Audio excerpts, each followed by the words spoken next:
11:47. He's wrapping it up with his commercial, I believe. Okay. We're going to have to kind of edit as we go through this. I can't do that. Now, hit it, Max. Make us proud. Here we go. There it is.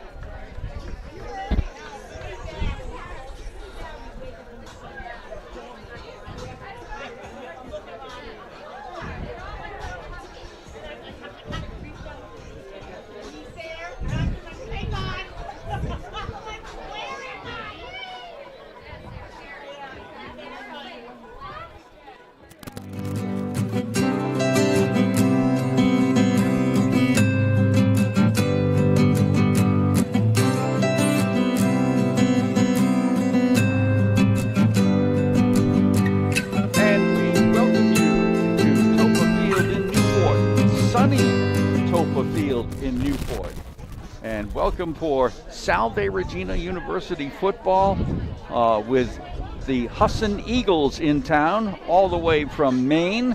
And this is the last game of the regular season for the Seahawks of Salve Regina. Jim Biscoli alongside with me, our producer-director, Maxwell Lawless. And let's tell you as much as we can, they just had a big, long, lengthy ceremony to say thank you to the Salve seniors. Yeah, the football players and the cheerleaders. The line was, as they say, out the door. 29 seniors, 12 grad students, 4 cheerleaders. It took a while. It did. All right, now about this Salve team, let's give you a rundown here, led by head coach Kevin Gilmartin, now in his 10th season. He's got an interesting situation at quarterback. It was in and out for a while, but it finally ended up being Jake Stack taking over the quarterback duties. Jake has completed 104 of his 240 passes for almost 1,400 yards. He averages about 175 yards a game. He's thrown 15 touchdown passes. He's also thrown 11 interceptions, 5 of those in one game. Yeah, there was some growing pains for Jake for a while there. Early on, he was having his struggles, but he has definitely come on lately, and he's the guy. And we've got guys like in the backfield, Joey Moriello, a grad student now, one of the captains, has not played maybe, let's see, how many games? About half the games, 320 yards total. He averages about 5 yards a carry, scored 3 touchdowns. Other backs involved. And worth mentioning for Joey, too, the leader in yards gained in Salve Regina history. And we have running backs like Justin Luzzy, Ryan Jans, Evan LaRoche, Matt Lavoie that help out Joey Moriello. Great receiving core led by Max DeVito, Josh Letelier, Hayden Hume, and a defense that has 19 sacks and 11 interceptions. A defense led by, and make sure your name is Zach a lot of the time, Zach Ludeman, a junior linebacker who leads in tackles with 95 of them, 40 solo. The second most tackles, that's Jackson Gara, has 60. Shows you how good Zach Ludeman is. And you got in the backfield defensively, Connor Foley, 5 interceptions. Up on the line in the middle, Dylan Hodge, 4.5 sacks. And a punter in Brian Johnson that's averaging 39 yards per punt, 6 of those inside the 20. Salve as a team, 333 yards a game of offense. Husson, 327 per game. Rushing per game, Salve 131, Husson 143. Which is a little surprising because Husson does like to throw. I'm a little surprised their rushing is that high, but go ahead. Okay. Passing per game, Salve 202, Husson 184. Points per game, Salve 19, Husson 24. Third down conversions, well, Salve does it at about a 43% clip. We've got the numbers for Husson as well. As a matter of fact, why don't I just hand you, oh, you've got the Husson thing in front of you, right? I do. Let Mr. Ascoli take care of the Eagles, led by head coach Nat Clark, who's been the head coach since 2019. They come in having won 4 in a row, but on the road, they're only 1-3. And they do like to throw, and their quarterback is Nick Visser. He's a junior captain. He's 178 of 257. That's 69%. 230 yards per game, 14 touchdowns, 9 interceptions. And with Salve, who likes to get at the quarterback and pick off the quarterback, it's going to be an interesting battle today between these two teams. The tailback is Jed Lober. He's a freshman. He's got 318 yards, 3.3 yards a carry, couple of touchdowns. The receivers, and it's a long list. John Bell, a senior. Russ Walker, sophomore. Tyler Thompson, a junior. Cullen Casey, a sophomore tight end. Dom Wilson, the sophomore.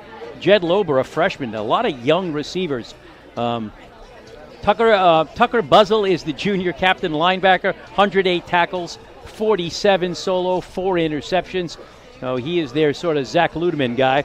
Adam Bertrand at the linebacker spot. Alex Brown, a junior cornerback, has 56 tackles.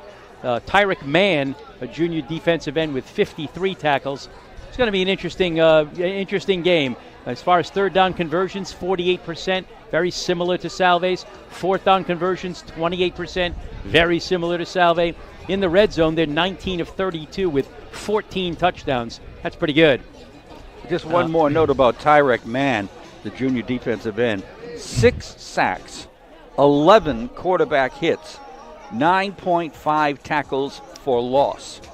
He is a monster. Yeah, so Jake Stack is going to have his head on a swivel looking for him because, he's obviously going to be quite the force on their defense. We have ourselves what turned into a beautiful football afternoon. The only issue is definitely going to be the wind. The storminess has left us. The clouds are gone. It's all about sunshine right now. And it's about a wind that is blowing. What direction would that be? Or left to right? Is that like south? It's very windy. Left to right. That's how right. I would like to put it. Okay. Yes. But it's a very strong wind. And for half the game, these teams are going to have it very much helping them or not so helpful. But it is a noticeable and significant wind factor here in this game. It is west to east. Thank you. I wasn't even close. Coming out of the west. All right, we have a color guard here. I assume we'll have a national anthem. The captains are about to go to the middle of the field. By the way, the captains are for the Eagles of Husson, Tyler Thompson, senior wideout, and juniors, quarterback Nick Visser, defensive lineman Brandon Young, and linebacker Tucker Buzzell. For the Salve Seahawks, where's that page?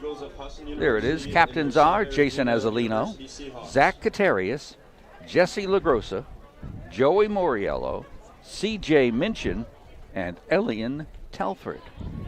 Record-wise, Husson 4-1 in the conference, 5-4 overall. Salve 2-3 in the conference, 5-4 overall, same as Husson. Husson wearing the white road jerseys, the yellow or gold pants, if you will, and the dark helmet with dark numerals. That'll help us out, we hope. And the 4 captains for the Seahawks going out there with the Seahawks in the gray with the blue numerals and the dark blue helmets. Please direct your attention to midfield where the team captains. All right, we're at Toppa Field in Newport, RI. I know some of you are listening to us on the stream. We've got Maura in charge over there. She'll take good care of us.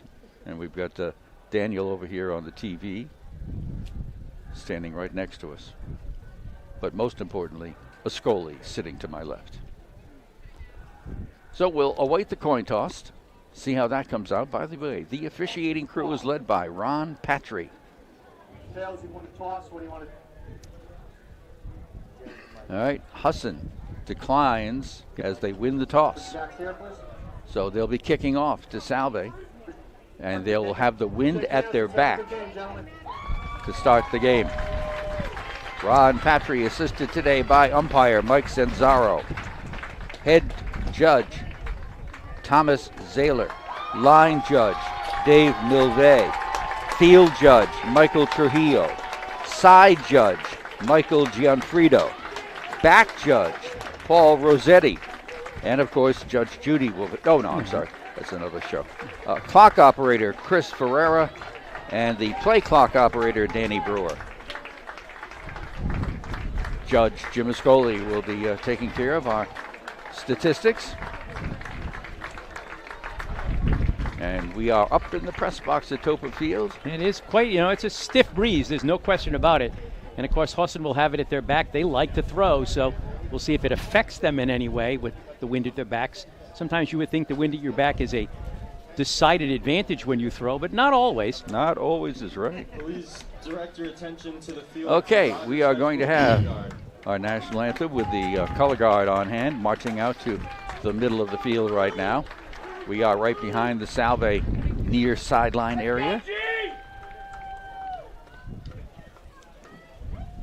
Husson on the far side. Everybody lined up on the sidelines.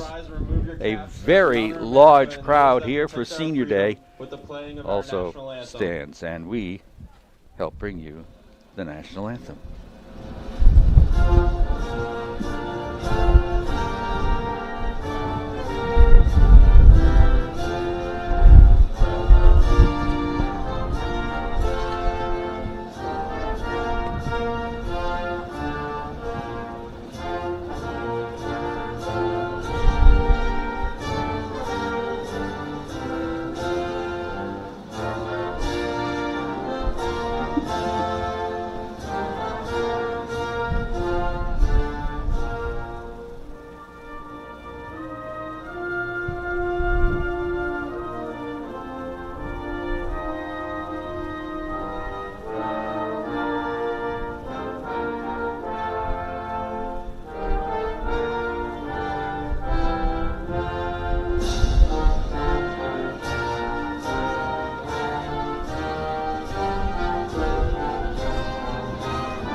Color guard, how difficult is it to stand there in the holding wind those flags, yeah, and holding onto those flags? I should have said something last night when we had a sophomore gentleman playing the national anthem on the saxophone. Yep. But yesterday was Veterans Day. We should probably make mention of that. And Absolutely. Today's the day after Veterans Day, and when you hear the national anthem and see the colors, it's not hard to remember the veterans and honor them in whatever way, small way we can. Yeah, veterans, military personnel, and families. Verbal abuse such as profanity. We are not forgetting. They're making the announcement to the crowd now that verbal abuse such as profanity is not allowed. So careful how you talk to me, Bob, if you don't mind. Okay, butthead. Thank you for supporting All right. Salve Regina University Athletics. Glad you could join us here on AM 1540, WADK, FM 101.1, on WADK.com, and streaming on Salve Regina's network. And we also have arranged to get some updates from the Rogers football game that starts at 1:30. I'll tell you, there's a lot going on today. The Portsmouth girls soccer team playing a state championship game up at Cranston. I think that starts around 1:30 or 2. We got Rogers at 1:30. We got Middletown at 6. You've got the 2:30 game at for the girls at Portsmouth. It's just and unbelievable. It's 6 o'clock for the girls of Rogers. My goodness. And here it's football, and the wind blows the football right off the tee right away. I think we're going to be seeing a little bit of that. I think they'll give it one more try before someone holds it. And taking care of the kickoff chores, Alan Paradis. And this is going to be underway and in and out of the end zone. Yeah, that was a boomer. No attempt for a return, so Salve starts off on the offense and trying to finish off the season on a winning note. Not only that, not only do they want to finish on a winning note, but they'd also like to finish 500 in the conference. They are 2 and 3 in the conference. They would love to finish at 500 and not 2 and 4. Okay. All right, Salve with the ball, going right to left into the wind. Jake Stack at quarterback, I believe. Movement on the front line. Pass out here is complete. That's Hume. A short gain to Hayden Hume. But I do believe it's going to be, I think it's going to be encroachment, but we'll see. It did look like Husson jumped. Looking for our referee, Mr. Patry. Where'd he go? There he is. There is a flag on the field. There definitely was a jump, and I think it's going to go against Husson. It is. And will they accept it? Yeah, sure. 1st and 5 is better than 2nd and 6. So there you go. Mr. Patry has a mic, but it keeps cutting out, so we may or may not be able to hear him during the course of the game. All right. It is Jack McGuire at quarterback on this senior day. Yeah, a little change. Jack, a grad student. Jake Stack is a sophomore. So McGuire handles the offense for now. Man in motion, Hume goes to the right side. Snap. Pass to the right side. Complete. 30, 35, 40, 45, 50 almost. Max DeVito. He is such an incredibly gifted receiver.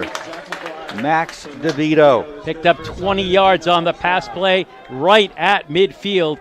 1st and 10. He's a grad student. Goes about 6'3", 190 out of Cedar Grove, New Jersey. Right at midfield. 1st and 10, Salve, opening drive of the game. In the sun. Slot formation, left and right. Snap, handoff. The gain is a brief one. I think it's Joey, I'm not That's sure. Joey Moriello, number 23. It looked like him as he took the snap. Joey got just a couple of yards. No, he got 1 yard. 2nd and 9.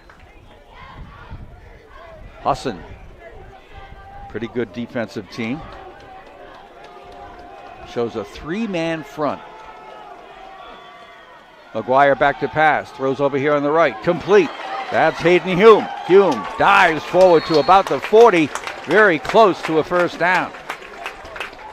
Yeah, very close. I think they'll give it to him. Well, let me just see where they put the ball down. Yeah, that's a moving 1st down. the chains. Yep. Yeah, indeed. So Salve on the march so far. 1st and 10 at the 40 of Husson.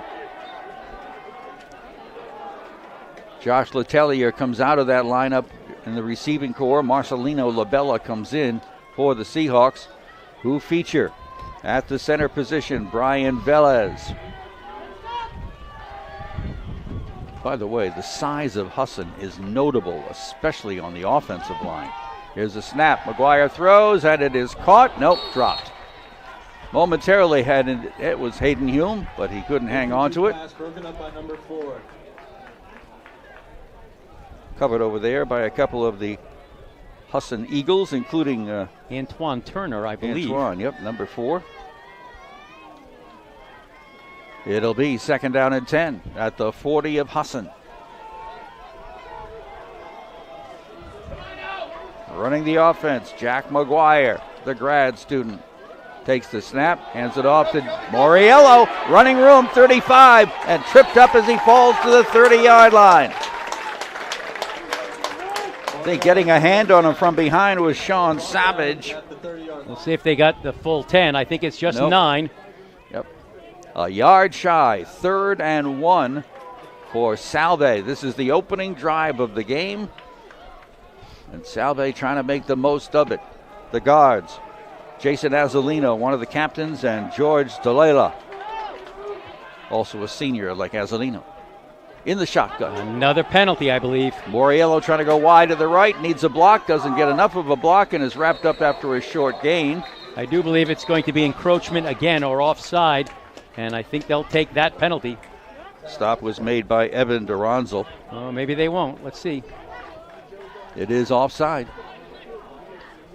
And it's declined. All right, because it's a 1st down. Yeah, it would have been a 1st down anyway, but I think Joey got 5 and the penalty's 5.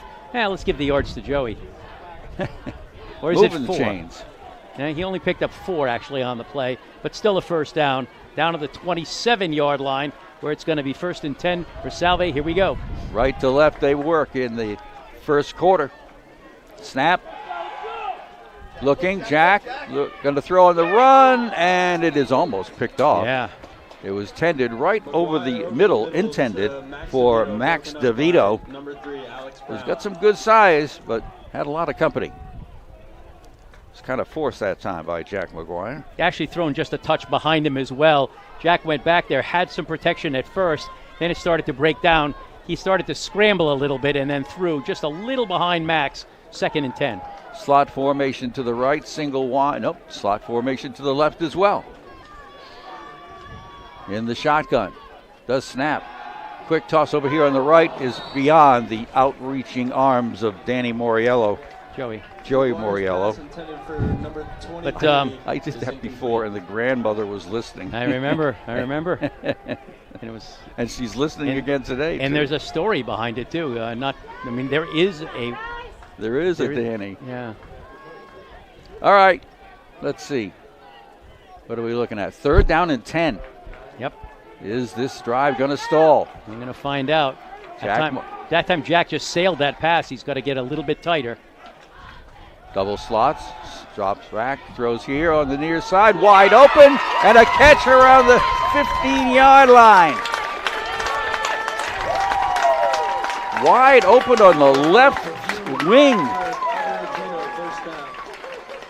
Is that to Hayden or is that Max? Can't see the Hayden, number I 3. think. Hayden Hume. Hayden Hume with the catch. Down to about the 12-yard line, a pickup of 15. Another grad student, 5'10", 160 out of Milford, Connecticut. 1st and 10. Jack McGuire goes back to work. Deep in Husson territory. 10th play of a very impressive opening drive. Play clock down to 4. Snap. And a pitch. Moriello trying to go wide left. Doesn't have any blocking. Gets pushed out of bounds around the 10. Taken care of right there by the Husson defense, keeping an eye on Mr. Moriello. Yeah, Jack took the snap. He started like he was going to run, then pitched it back to Joey. He only picked up a yard. It'll be 2nd and 9. That might have been Adam Bertrand getting over there. It's to the 11 as 2nd and down, and the Seahawks threatening here. Slot formation to the right side. Pass goes left in the end zone, just slightly overthrown off the fingertips of likely Hayden Hume. McGuire's pass intended for Hume is. It's really interesting because even though he's throwing into the wind, a lot of Jack McGuire's passes are kind of sailing. So it may be getting caught up in the wind, or he's maybe trying to overcompensate for the wind. But a lot of his balls have been high. 3rd down. Salve on the 11 of Husson. Near side hash mark gives them a bit more room if they want to go right. Single wide out to the right. Snap. Look. Throw over the middle. Incomplete. Pressure was coming. He had to throw it. Nice job by Husson to put the pressure on. And just as I said, all of his balls have been high. He throws one into the ground. So they are going to try a field goal from here. It's going to be about, almost 30 yards. 28, shall we call it? All right, on for the kick. Who are they using today? They're using number 85. 85, Mr. Hallett, maybe? We'll check on that in a second. Here it comes. And it's it's partially deflected. And it's into the end zone and out of the end zone. Nice job by Husson to charge in and block the attempted field goal. It is Hallett who made the attempt. Well, I'll tell you, a good-looking drive results in no points. It's going to go back to the Salve defense now. They occupied almost 5 minutes that time, but again, no points. A 12-play drive. So the Eagles of Husson out of the state of Maine go to work offensively for the first time. Get it right at the 20-yard line, I believe. I think it's I'm seconding that motion. Okay. Left to right go the Eagles with the wind at their back, and they'll put a trips formation over here on the right side. And back to pass. Visser throws over the middle, wide open and complete to about the 29-yard line. Pass was completed. Cullen Casey. Cullen Casey, the tight end, on the receiving end. 83, Cullen Casey. Picked up about 9 yards. It's going to be 2nd down and 1. You can expect a lot of balls up in the air with this Husson team. And a very sort of a ball control sort of passing game. Slots left and right. Visser wants to throw over the middle again. It's caught, and it'll be a 1st down. Nice job on the catch after that. Visser's pass to John number 7. Bell doing the honors. John Bell is good for a Husson 1st down. So he picks up a good solid 10 yards on that pass play down to the 39-yard line. It's going to be 1st and 10 from there. 2 throws in a row right over the middle. Now, Salve is good on pass defense. Right now, I think they're playing coverage, but they may start sending somebody at Visser soon. From the shotgun, Here they Visser come. hands it off. And this will pick up a few yards. Yeah. Nice run there that time by Jed Lober. 27 on the carry, Jed Lober is good for a gain of 5. Gets it to the 45-yard line. Husson moving right along, going left to right, wind at their back. 6-yard pickup. It'll be 2nd and 4. Husson has John Dugan at the center. The front line for Husson will go across. 275, 290, 270, 295, 250. And a handoff. Coming around wide on the right side. That's Lober again. Puts his head down and gets over the 50-yard line. Another 1st down. Right there to help make the stop. Number 27 brought down by number 29, Nick Bostrom. Mick Bostrom came up from the secondary to make the tackle. Yeah, right at midfield. So now it's the Eagles' turn to get this good drive going. They're right here at midfield. Keep an eye on Tyler Thompson, one of the captains, a sophomore and a great receiver. He's out wide to the left side. And a look over to that side, and it is incomplete. It was intended for John Bell. It was right on his hands, too, as he kind of reached up, went to grab it, and it just went right through his hands. There was another one of those passes out to the flat that they were hoping were going to pick up yards after the catch, but he never made the catch. 2nd down and 10. Huge crowd on hand today for this one at Toppa Field. At the midfield stripe, 2nd and 10 for Husson, the quarterback. Visser will hand it off and try to break free, and breaking free. Nice job here by LeVar Hunter to break the initial attempts at tackles and down to the 35-yard line. Yeah, picked up almost 15 yards on the carry. Make it the 36. 14 yards to be exact, so LeVar Hunter joins the party in a big way. 1st and 10. Now the Salve defense has got to come up strong. They're getting pushed around a bit. Dom Wilson sets up wide to the left side. Slot formation to the left. Man in motion to the left. In the shotgun, Visser rolls out to the right. Going to be chased and wrapped up and brought down. That is Zach Katarius out of Sandwich, Mass, a grad student. A sack for Zach. All the way back to the 43-yard line, a loss of 7 yards. This is what Salve does. They've got good coverage in the backfield, but they love to get at the quarterback.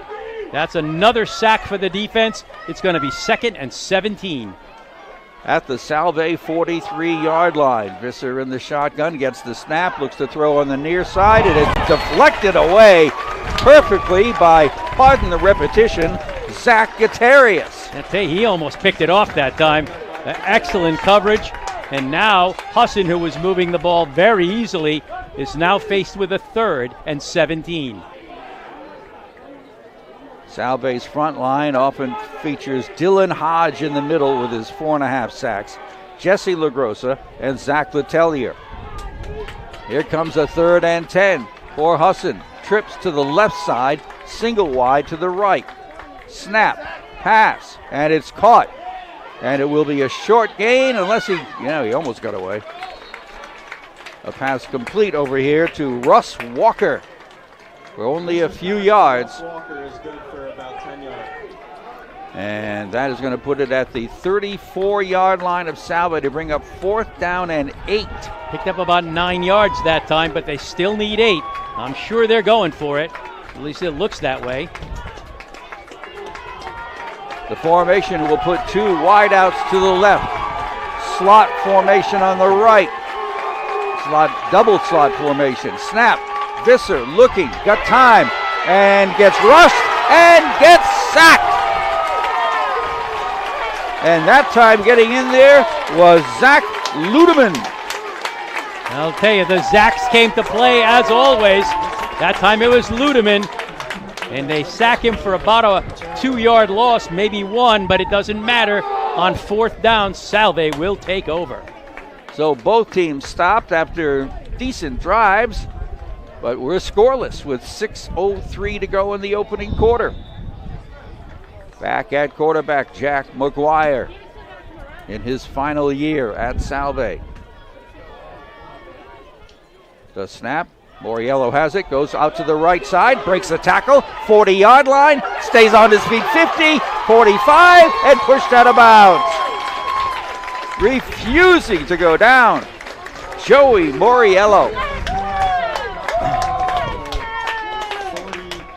Got his dad right over here in front of us to our right. 18-yard pickup to the 46 of Husson.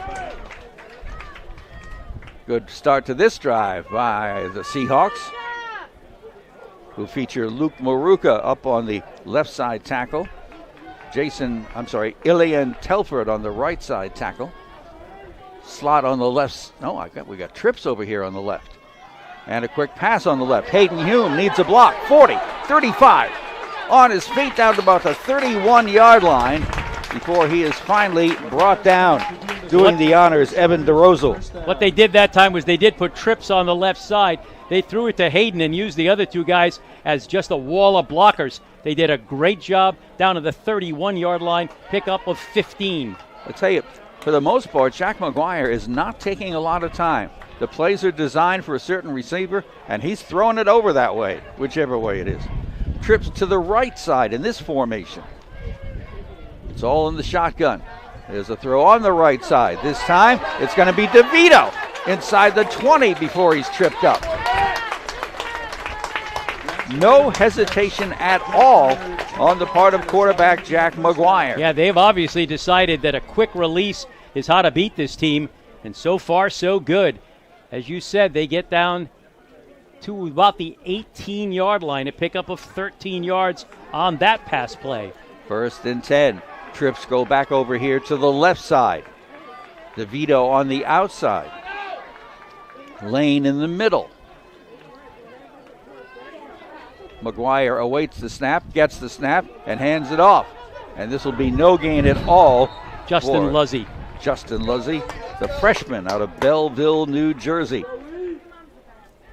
Maybe even a loss. Yep, he lost a yard to the 19. Big guys up front on defense too. Brandon Young, 275.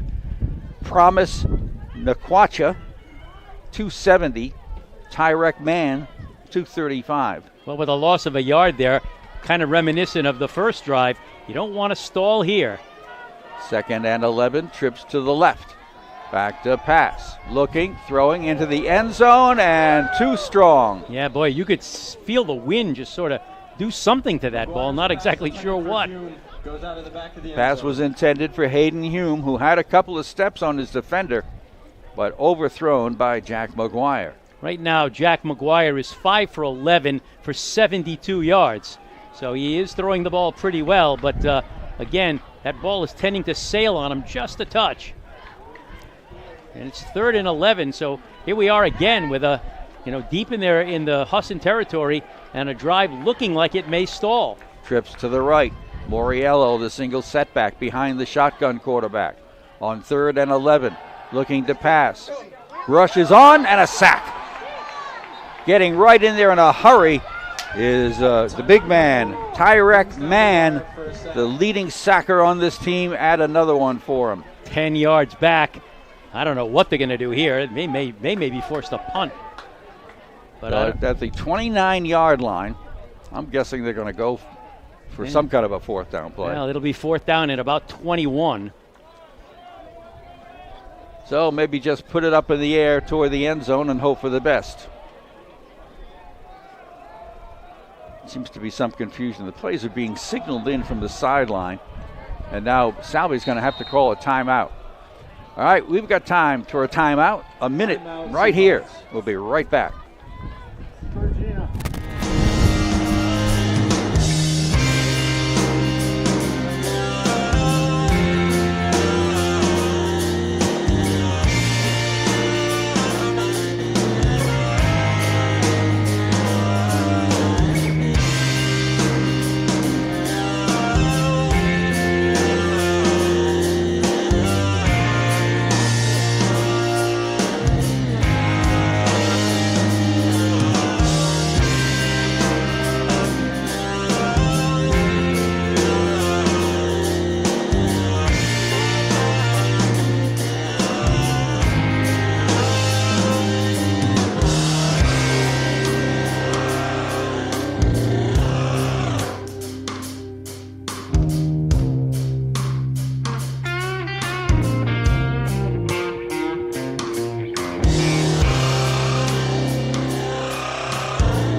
Maybe a pooch punt. Let's see what happens.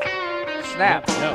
Dropping back to pass. The throw's going toward the end zone, and it is caught at the 5-yard line. Hayden, I believe. That is Hayden Hume right in front of the defender. Stride for stride, but Antoine Turner got out-positioned. To the 6-yard line, a pickup of 23. And a first and goal for Salve. Great play call. Great pass. And Hayden Hume has been the favorite receiver. That's his 4th catch. Jack McGuire at quarterback in the shotgun. Moriello behind him. He throws, McGuire does, toward the end zone, but again overthrows his intended receiver in the left corner of the end zone. And he was aiming at Hayden Hume again. He has been the favorite receiver. Right now, Hayden has 4 catches for 62 yards. Well, if I were the Husson defense, I'd want to know where Max DeVito was. I was going to just say the same thing, because there's the other guy you look for. He's out wide on the right. Hume is split on the... No, actually, it is Hume on the left. Mm-hmm. Snap, pitch, Moriello looking for a block. Dives forward inside the 5, then gets pushed back. It'll be a 3rd and goal. Not quite enough blocking that time. He never really did have a hole. He kind of headed toward the line of scrimmage. Picked up maybe a yard to the 5, and that's it. It's going to be 3rd and goal from there. He was trying to follow the block of Elion Telford, the captain. But they really plugged that hole up very well, did the defensive line of Husson. Ball's at the 5. 3rd down Third again. and goal. Slot formation on the left side. Snap, roll out, left, looking, throwing, in the end zone for a touchdown. Guess who? Hayden Hume. He was set up wide left. He took a couple of steps and then cut to his right. And on that slant pattern, he was wide open for the pass from Jack McGuire. So this time the Salve drive is completed. Yeah, they finished it this time. Right now, Jack McGuire 7 for 14, 100 yards and a touchdown. Extra point attempt coming from Hallett. It's on the way, and it's good. 7-0 Salve with 1:28 to go in the opening quarter. We'll be back in 30 seconds.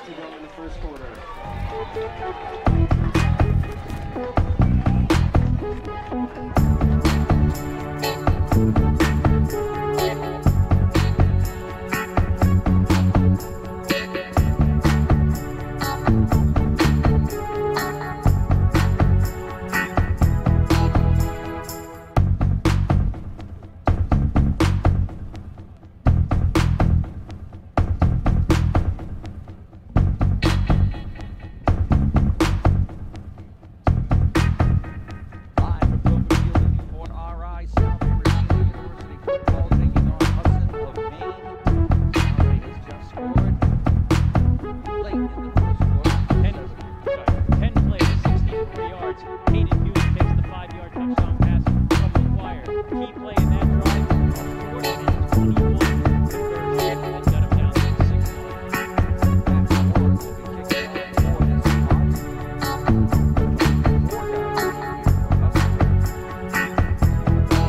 To the wind, so this may not go that deep.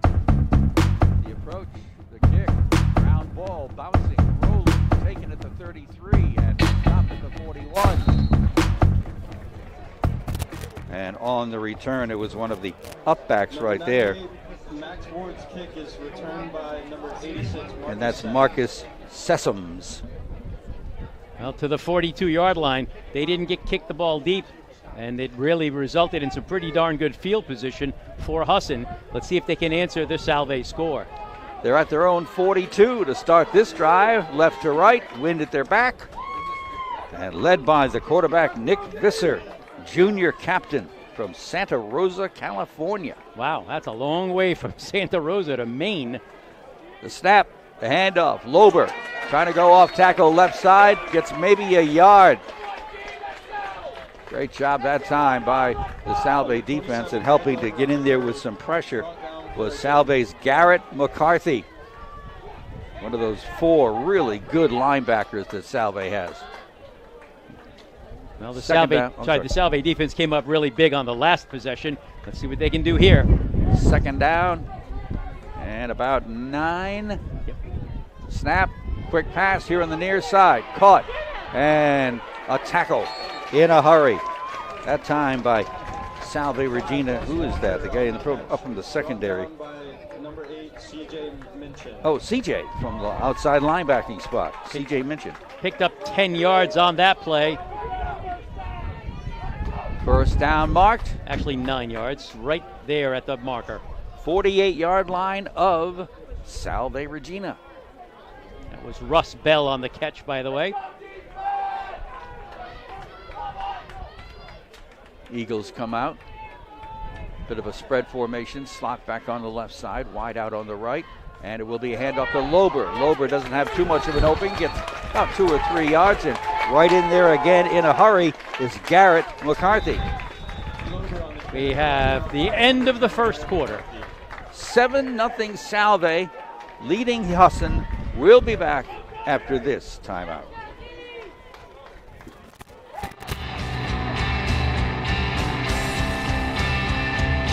Let's just go with the one.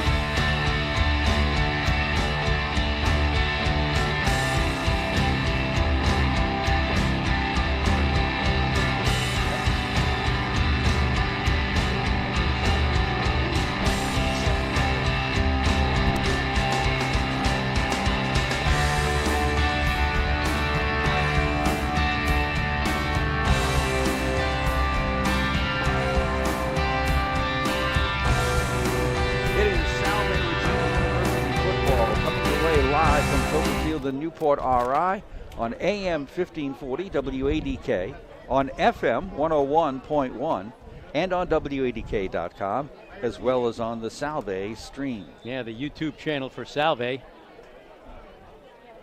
All right, it's going to be second down and 8. They didn't have far to go. They just had to jump from one side of the 50 to the other. Husson is at the Salve 46 with that second and 8. And it will be Husson going into the win now in this second period. One thing about Nick Visser, he's a very accurate passer. You know, he'll have a very, very high completion percentage, but the yardage tends to be a little bit smaller. He doesn't throw deep much. Man in motion, come over here on the left side. It is caught, but stumbling, losing his balance, and falling down is Russ Walker. Visser's pass to number 5, Russ. Boy, I'll tell you, he saw some room to run, and he just wanted to dart through it, but he lost his balance, and in the meantime, lost 2 yards. Ball is at the Salve 48-yard line. It'll be 3rd and 10. Salve showing a 4-man front, 4-man linebacking core. They'll come after the quarterback here, I do believe. In the shotgun is Visser. Gets the snap, short drop over the middle, caught. And this will not be a first down. Great job of tackling right there for Salve Regina. And doing the honors was Avery Arnaud from the secondary. Who caught the pass? It was number 83, Cullen Casey. The tight end on the receiving end. It's going to be a 4th down and about 5, and it looks like the punting unit is out there for Husson. A good job by the defense, and Tyrese O'Loughlin back deep for the Seahawks. Middletown zone. Snap, punt, blocked. Oh, I thought it was blocked. It was deflected, I think, and goes out of play inside the 20. For a moment, I could have Number sworn. 29, Aaron Paris, his kick goes out. It was a very good, solid rush at that punter, but he somehow got it away between two players, and out of bounds it went somewhere around the 15, right around the 17. So Salve gets it back now with the wind at their back, leading 7-0 here early in the second quarter. Senior day for Salve Regina, paying honor to their 29 seniors, their 12 grad students, their 4 senior cheerleaders under the direction of the amazing Dawn Hahn. All right, Salve gets it back. Staying at quarterback is Jack McGuire. In the shotgun. Fake handoff, back to pass, looking, being pushed out of the pocket, throws on the far side, and it's incomplete over the outstretched hands of Hayden Hume. Boy, do you think he's looking for Hayden? Hayden Hume is incomplete. Bring up 2nd down and 10. I mean, not only does Hayden have 5 catches, but every time Jack goes back, that's who he tends to look for. All right, they are at the 17 That is true. of Salve. Handoff, Moriello breaks out wide to the left side, turns the corner, breaks a tackle, stays on his feet, and gets out close to the 30-yard line. He truly is unbelievable. He started circling around in the backfield to go left, and I could have sworn that he wasn't going to get anywhere.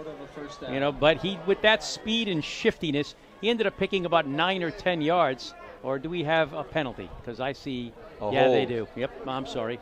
A hold on Salve eliminates that run by Danny Moriello. There, I did it again. By Joey Moriello. I guess we're going to go half the distance here to about the 8.5. And we'll see what happens, as it's going to be now 2nd down and kind of long. They're down to the 10. Okay. So it is 2nd down. They've got to get out to the 27.5-yard line.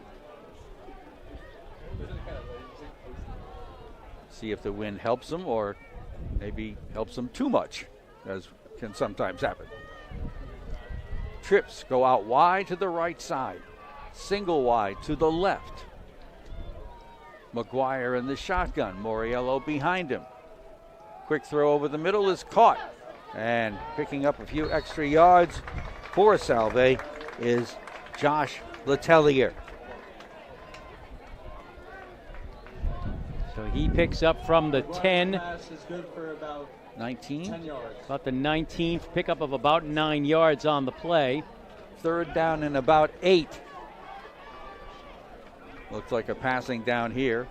Slots left and right in the spread. And the pass is over here near side. It is caught by Max DeVito, and he's down around the 40-yard line. Great throw by McGuire, and a really fine pattern by Max DeVito. Coverage by Parker LaFrance and Alex Brown, but not before Max grabs the 1st down reception. From the 19 to about the 40. Pickup of 21 yards on that pass play. 1st and 10, Salve now. Moriello stays in the backfield as the single setback behind the shotgun quarterback, who rolls out a bit, looking downfield, throws over the middle, Woo. Incomplete. Very dangerous throw that time. Lucky they weren't intercepted that time by Jamal Durant. He threw it in the middle, and he threw it behind his receiver, and where he threw it, there were a lot of white jerseys around, so he was very, very fortunate not to get picked that time.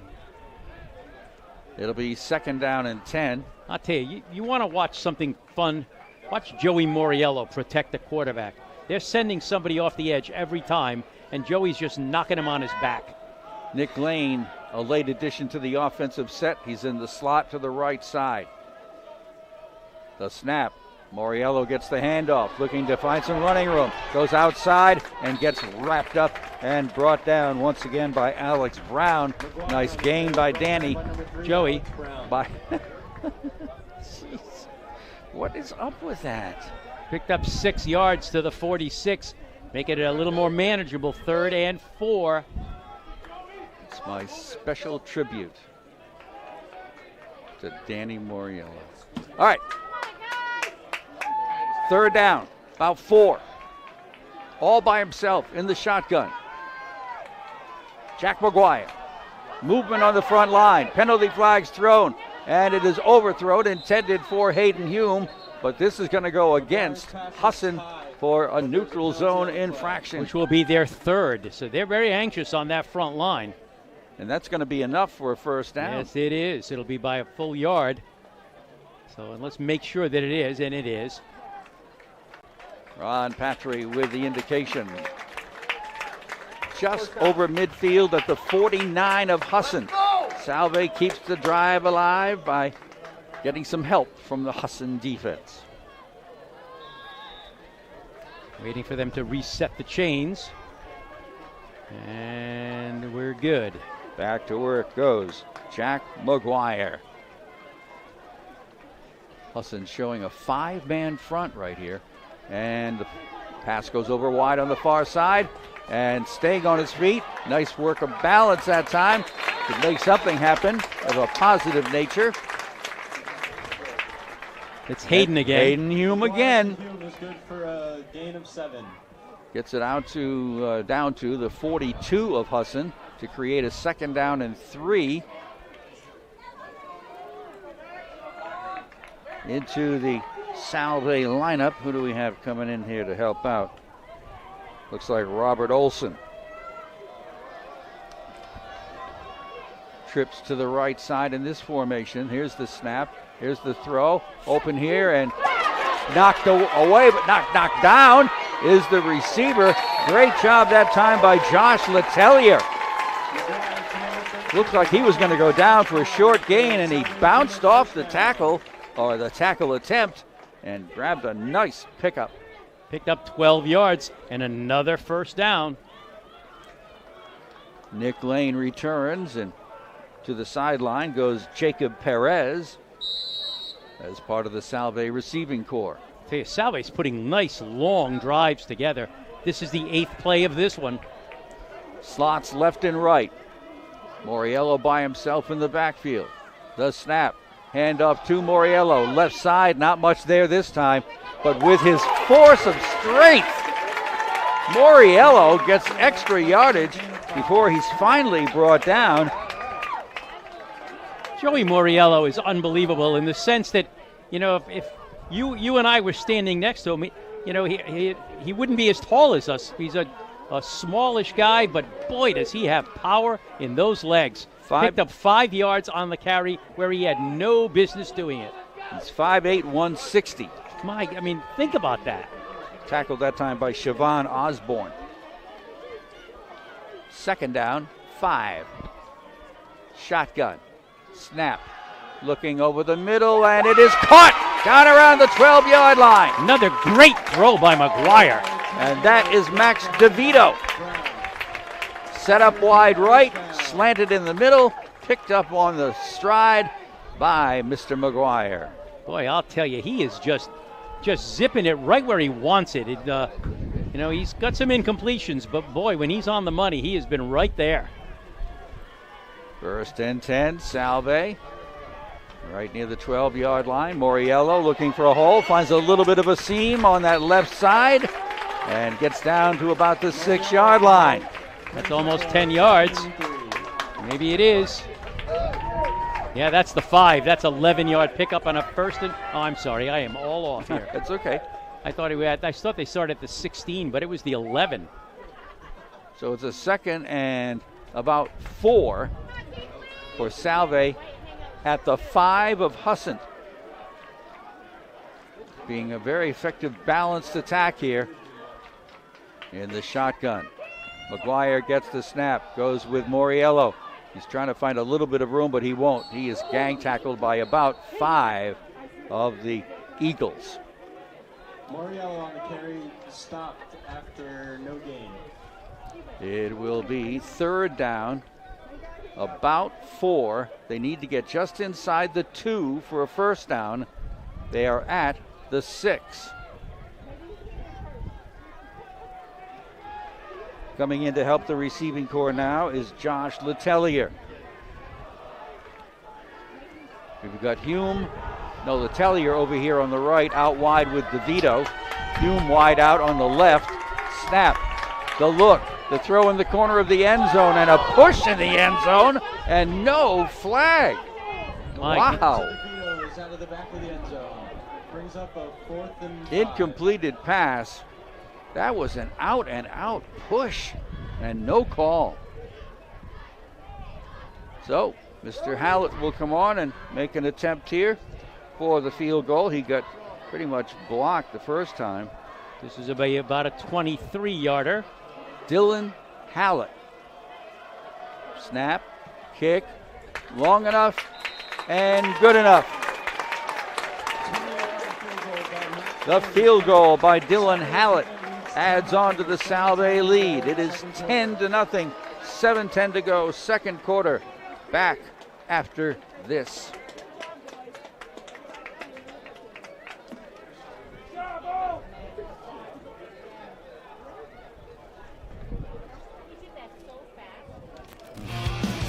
Who's the kicker again? I'm sorry.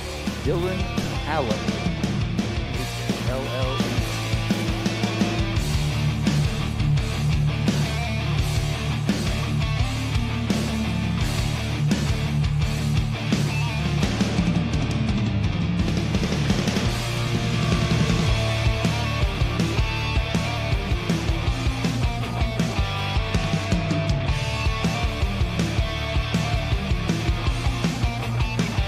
Back with you, Bobby.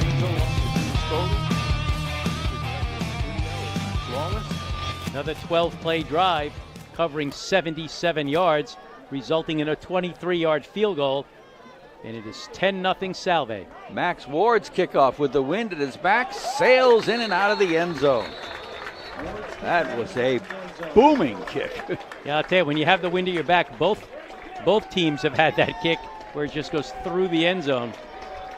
So the Salve defense goes back to work, and Husson will start it from the 25-yard line, going right to left into the wind. 7:10 left to go in the first half. Salve's really been kind of dominating in terms of plays run. They've run 34 plays to just 12 for Husson. Nick Visser in the shotgun, single wides left and right. Takes the snap, hands it off, and not much there for Lober. And he is down after a gain of 1. If he's lucky, maybe 2 yards. Finishing it off was Dylan Hodge. Yeah, he kind of bounced off the first tackle, and as soon as he did, he got pounded by the second one. Pickup of 2, 2nd and 8. A good front line up there. Dylan, of course, in the middle of it, flanked by Zach Letellier and Jesse LaGrossa. In the secondary, Nick Bostrom, Jackson Garrow, Joe Saccone, and Connor Foley.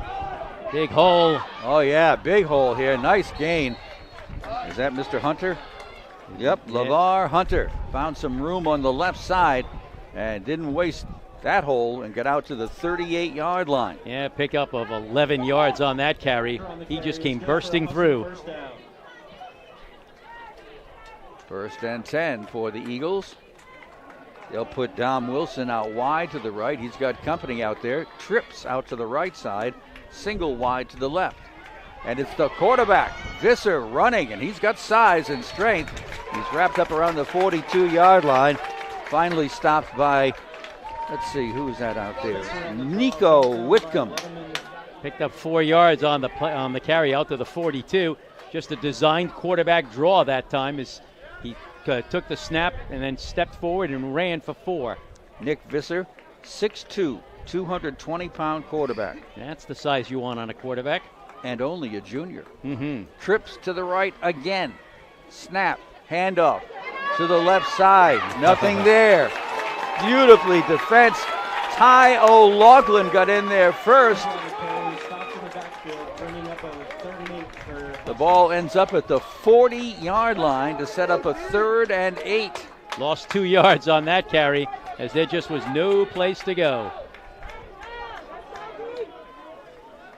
Ty gets in that secondary every now and then, and he was in there that time. Yeah, nice job by Ty.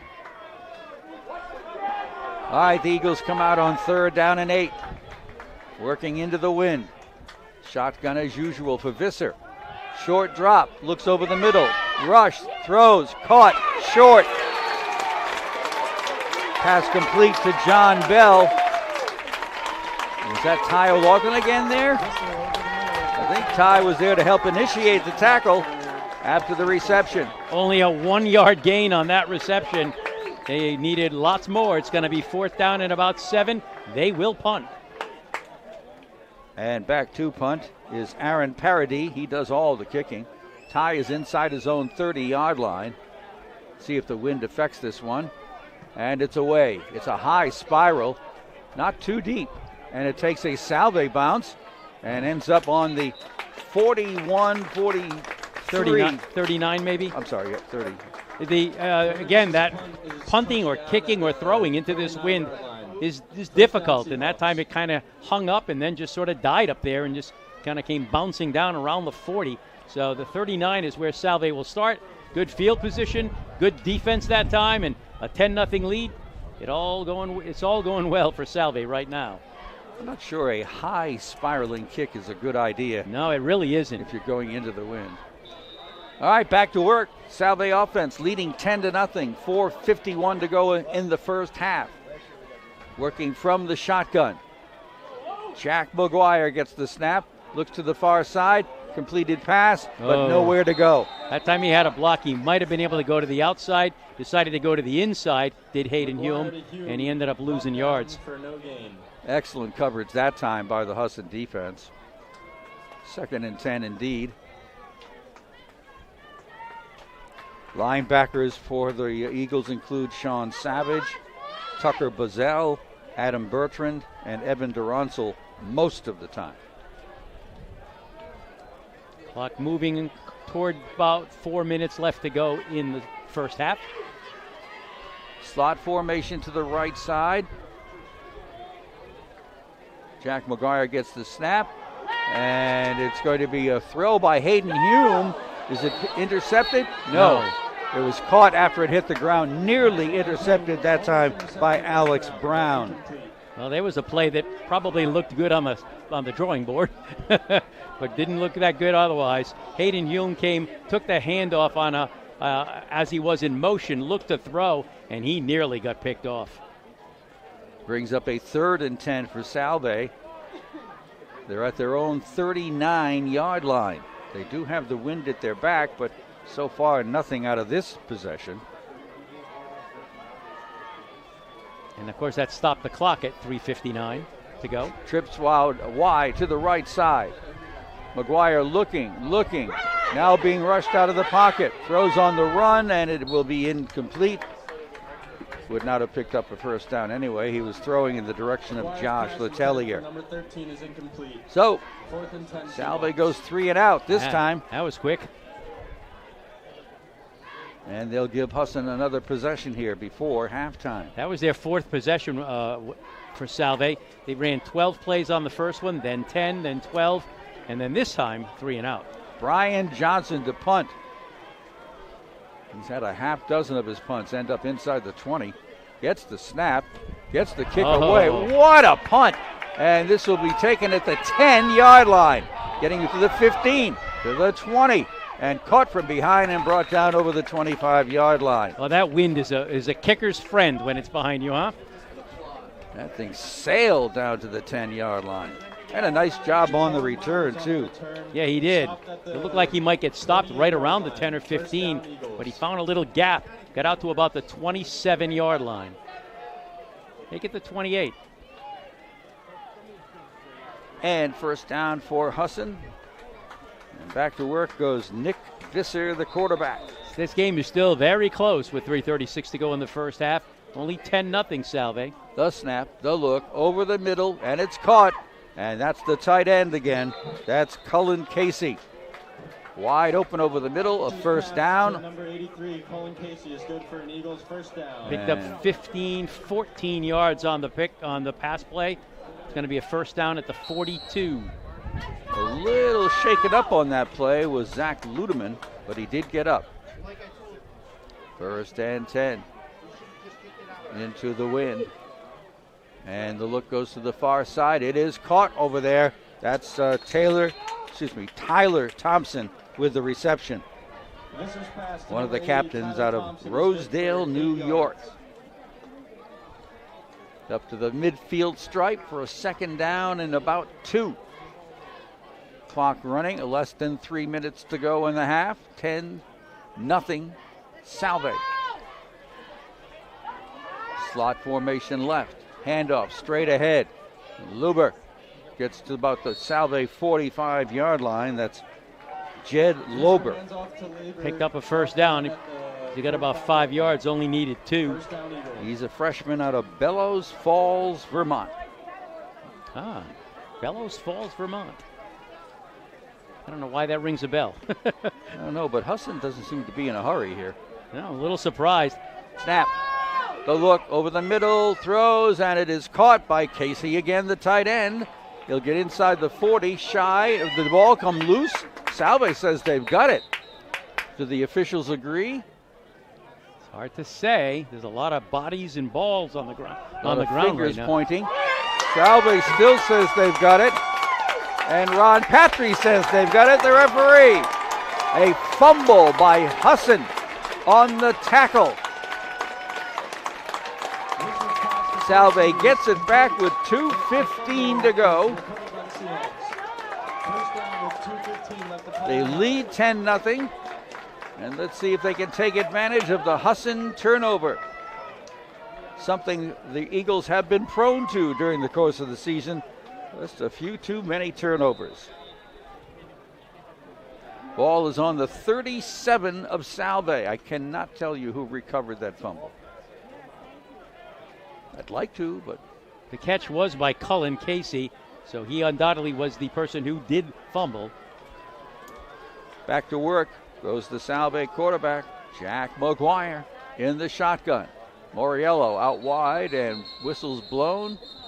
Let's see if It's that's a a false false start. start. Yeah, a lot of movement that time. So that'll put the Seahawks back 5 yards. How aggressive do you want to be with 2:13 to go in the half and knowing that Husson gets the opening kickoff in the second half? Well, with the wind at your back, I think you can. And what you do is I think you take the first 2 plays or so and see if you can get past midfield. If you can't, then you just sort of settle. Well, you got to know where Max DeVito is, where Hayden Hume is, but don't forget Josh Letellier either. Trips to the right side. And back to pass. McGuire has time, throws, and it is caught. Wow. Ow, ow. A hard, high hit, and now penalty flags are coming in. The one who gets hurt is the guy who made the hit up high on Max DeVito, I believe. No, it was Hayden. It was Hume. Well, he picked up about 22 yards on the pass play, but the defender came in and hit Hayden very high, like in the shoulder head area, but it is the Husson defender that came down hurt. Hayden came up like nothing happened to him at all. So again, there's no intention on the part of the defender to hurt Hume.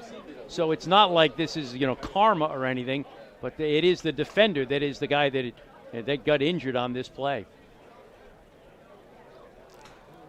22-yard pickup to about the 46 of Husson. 2:05 left in the half.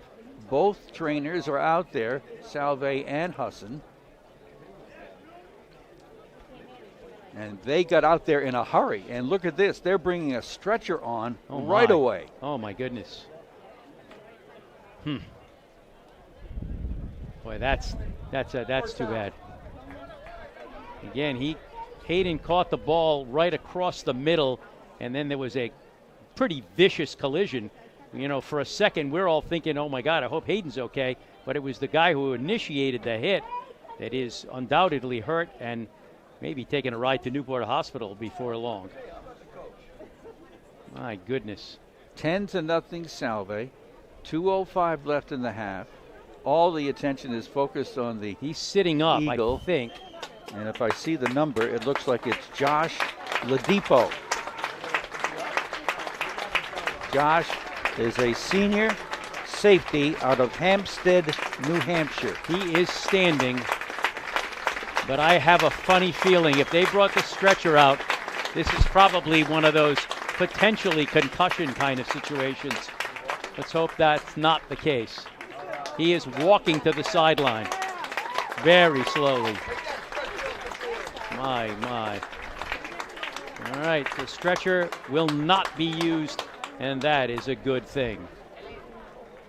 Wow. That got your attention right away. Yeah, boy, I'll tell you, as soon as the hit came, you could hear everybody in the stands. I mean, it was that hard. So at the Husson 42. No, I'm sorry. penalty. Oh, that's right. They did call. Wow. After the play. Imagine that. As the play happened, so it's down to the 32-yard line. 1st and 10. Just over 2 minutes to go. Salve with the ball. Salve with the lead. Boy, I'll tell you, not only do you get hurt on the play, but then you get flagged too. Insult to injury almost. Exactly. Jack McGuire goes back to work. Single wides left and right. Danny Moriello wants to go wide to the right. Turns on the speed. 25, 22, maybe the 21. And then again, the display put on by Joey Moriello.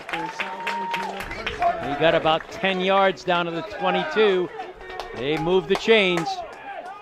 He sees this opening, but it's way out on the right side, and he just gets his butt over there in a hurry. Yeah, he is so quick. 1st and 10, Salve. The snap. McGuire pump fakes, looks down. He's towards got the him. end zone, wide open, overthrown, intended for Hayden Hume.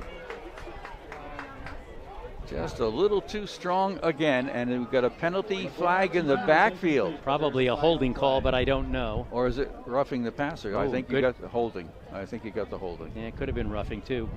It is a hold. Now that'll slow this drive down with 1:25 left to go in the half. They'll take the penalty. It'll remain 1st down. Yep. But with the holding call, that'll push Salve back 10 yards from the point of the infraction. And that will put the Seahawks on their own, on the Husson 32-yard line. 1st down. An eventful drive here. 1st down markers at the 12, 20 yards away. Slots left and right. Snap. McGuire looking the field. Now rolling a bit, looking, waiting, and throwing, and it is going to be caught. Nice toss. Nice adjustment by Salve, and I think that's Letellier. I think you're right. That is Josh Letellier out of Rotten Long Point in nearby Connecticut. Nice protection that time for McGuire to make the other choice. Picked up 11 yards. It's going to be 2nd down about 9.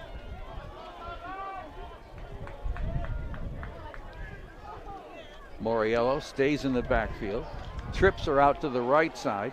Single wide to the left. Here's the snap. Here's the handoff to Moriello. Cuts inside a block nicely, but then wrapped up and thrown back by Tyrek Mann. Timeout called for Salve with 1:03 to go. Let's see what they mark as Joey's advance.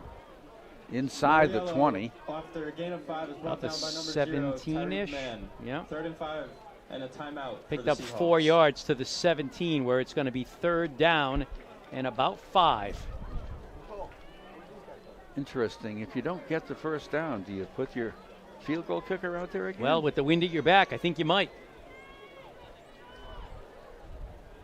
Salve with the lead, 10-0. Just over a minute remaining in the first half. I believe they still have 2 timeouts remaining, so the clock is not really an issue yet.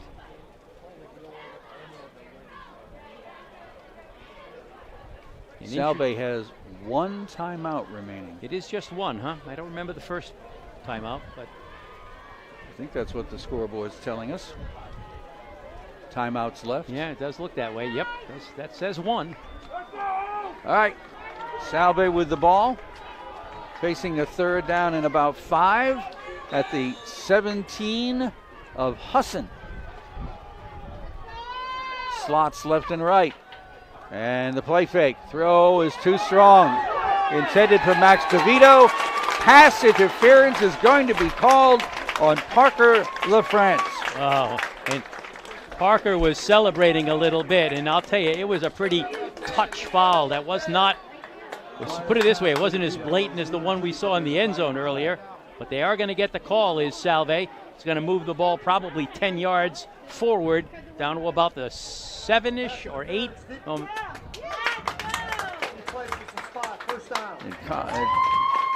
right, let's see where they put it down.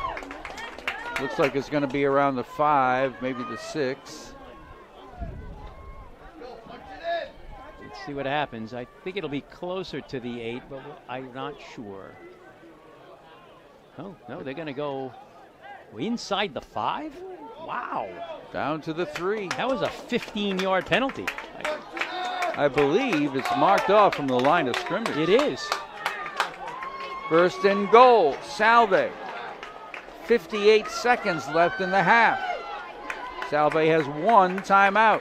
Yep, there's a penalty, I believe. McGuire throws in the end zone, intended for Hayden Hume, incomplete. It did seem like there was a jump at the line of scrimmage. I don't know if there was a flag. There it is, yep. Boy, Husson is just making a ton of mistakes right now, if assuming that was against them again. If this does go against the Eagles, it'll be half the distance. Yeah. Which would make it inside the 2. Yeah. But we'll keep it first down as well. So offside. Yeah. Husson. Yeah. Again, they'll pick up, like a yard and a half. Call it the 1 yard line, I guess. Well, that's not where it belongs. They're working it from the 5? No, the goal line, near the goal line. And it will be Moriello into the end zone. Right up the middle, where Brian Velez and George DeLayla and maybe even Azzolino helped out with the blocking. Joey Moriello. And Salve scores in the final minute of the half. On for the extra point is Dylan Hallett. Boy, was that a drive marred by Husson penalties. The snap is low, the kick is away, and the kick is good. It is 17-0, Salve Regina. We'll be back after this.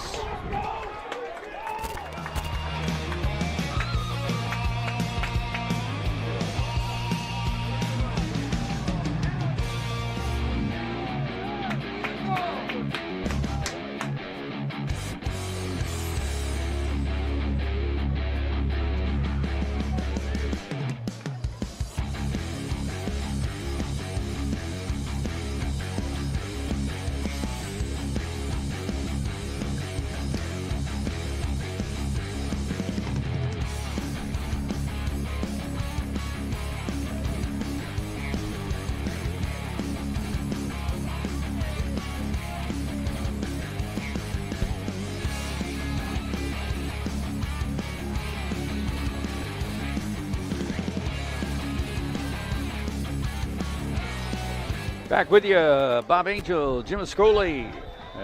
Salve kickoff coming here from Max Ward with the wind at his back. The kick, high, end over end, but not going in the end zone. Taken at the 3.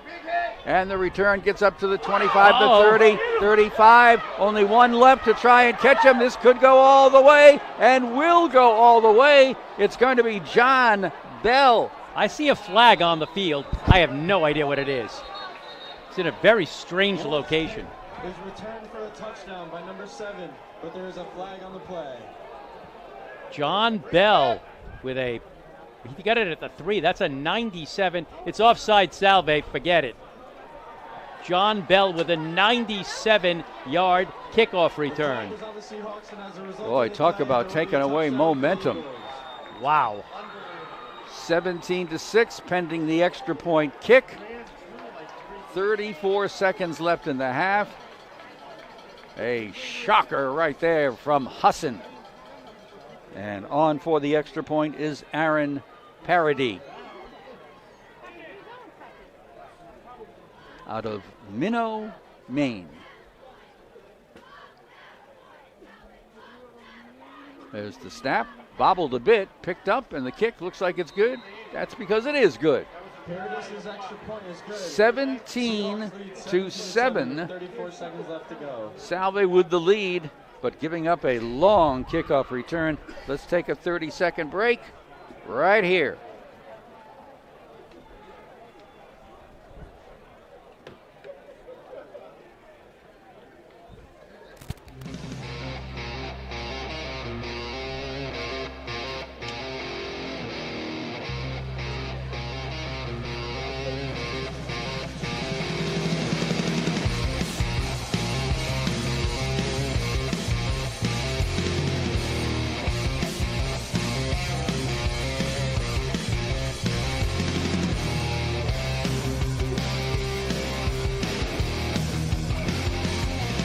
Well, obviously the only solution is to have Max DeVito take the kickoff and return. Yeah, John, 97 kickoff return. The ball at the 3. There was a welcoming committee of tacklists for him somewhere around the 20, and somehow he bolted right through the crowd. And once he got through the crowd, there was just one man to beat. He angled out to the right sideline, took it down that sideline for the touchdown. 17-7, Salve. And the kickoff. That should be an offside against Husson. There's an offside on every kickoff, by the way. This is Max DeVito with the return, looking for a block, and can't quite break. Now he does break away, and he's going to be pushed out of bounds right in front of the Salve bench. Oh my goodness! I thought we might have one. Max DeVito making it interesting. Well, with the wind at their back, I mean, they can have Jack just sort of chuck it down the field and hope. They still have a timeout. If they can get maybe a 35-yard pass play or something, you never know. 25 seconds left in the half. Salve's lead has been cut to 17-7. They're at their own 46-yard line, so the field position is quite good. Husson will be receiving the opening kickoff for the second half. Got trips over on the left side. Snap to McGuire, looking, throwing toward the near sideline, and caught. And Max DeVito with the reception at the 35-yard line of Husson. 19 seconds to go. 25 yards on that pickup. Boy, this game is getting kind of crazy. Well, the key is Jack McGuire's getting time. Yes, he is. And Max DeVito and Hayden Hume are getting open. All of that is true. Trips to the left. Single wide to the right. Moriello in the backfield. Shotgun formation. McGuire looking, throwing over here on the near side, but well off the target mark of Max DeVito. Stops the clock with 13 seconds to go. Salve does have that one timeout. Jack McGuire has thrown 28 passes so far here in the first half. He's 16 for 28 for 221 yards and a touchdown. And we're not at halftime. No, and not at halftime. All right, we go trips to the left in this formation. 13 seconds left in the half. Back to pass McGuire, got some time, throws over the middle, overshoots his target. That time Hayden Hume, who was wide open around the 15-yard line. Well, if you had told me that Jack McGuire was going to come out here and throw upwards of 60 passes this game, I mean, I'm just projecting. He's got about 30 in the first half. I don't think I would have believed that. So the ball is at the 35. 35. And right now, I think he's got to go very close to the end zone here. if not go to the end zone. It's only 7. 7 seconds left. Trips to the left side. 3rd and 10.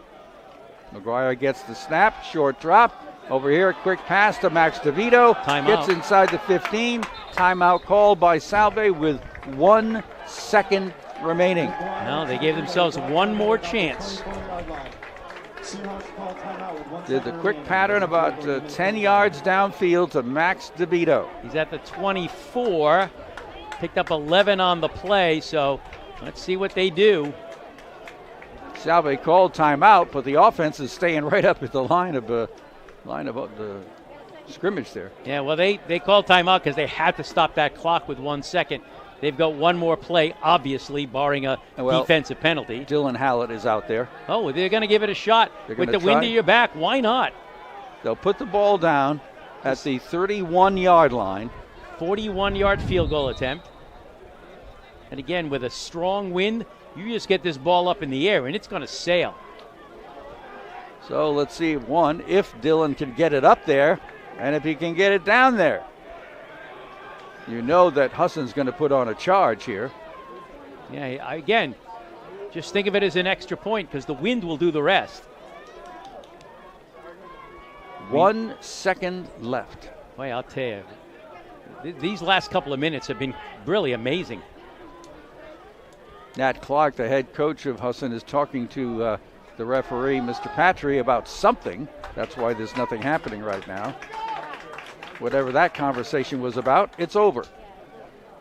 All right. And Dylan Hallett waiting to make a 41-yard attempt. It'll occur with no time left on the clock, pretty much. Awaiting the snap. And it's down. The kick is on the way. I don't think it's going to get there. Nope. Wide to the right and probably a little bit short. So the time has run out of the first half. Salve has a 17-7 advantage over Husson of Maine. We'll be back with halftime activity and discussions, and hope you can stay with us here as we're coming your way on AM 1540 WADK, on FM 101.1, on WADK.com, and on the Salve Regina stream. All of that from Newport, RI. Here's the timeout.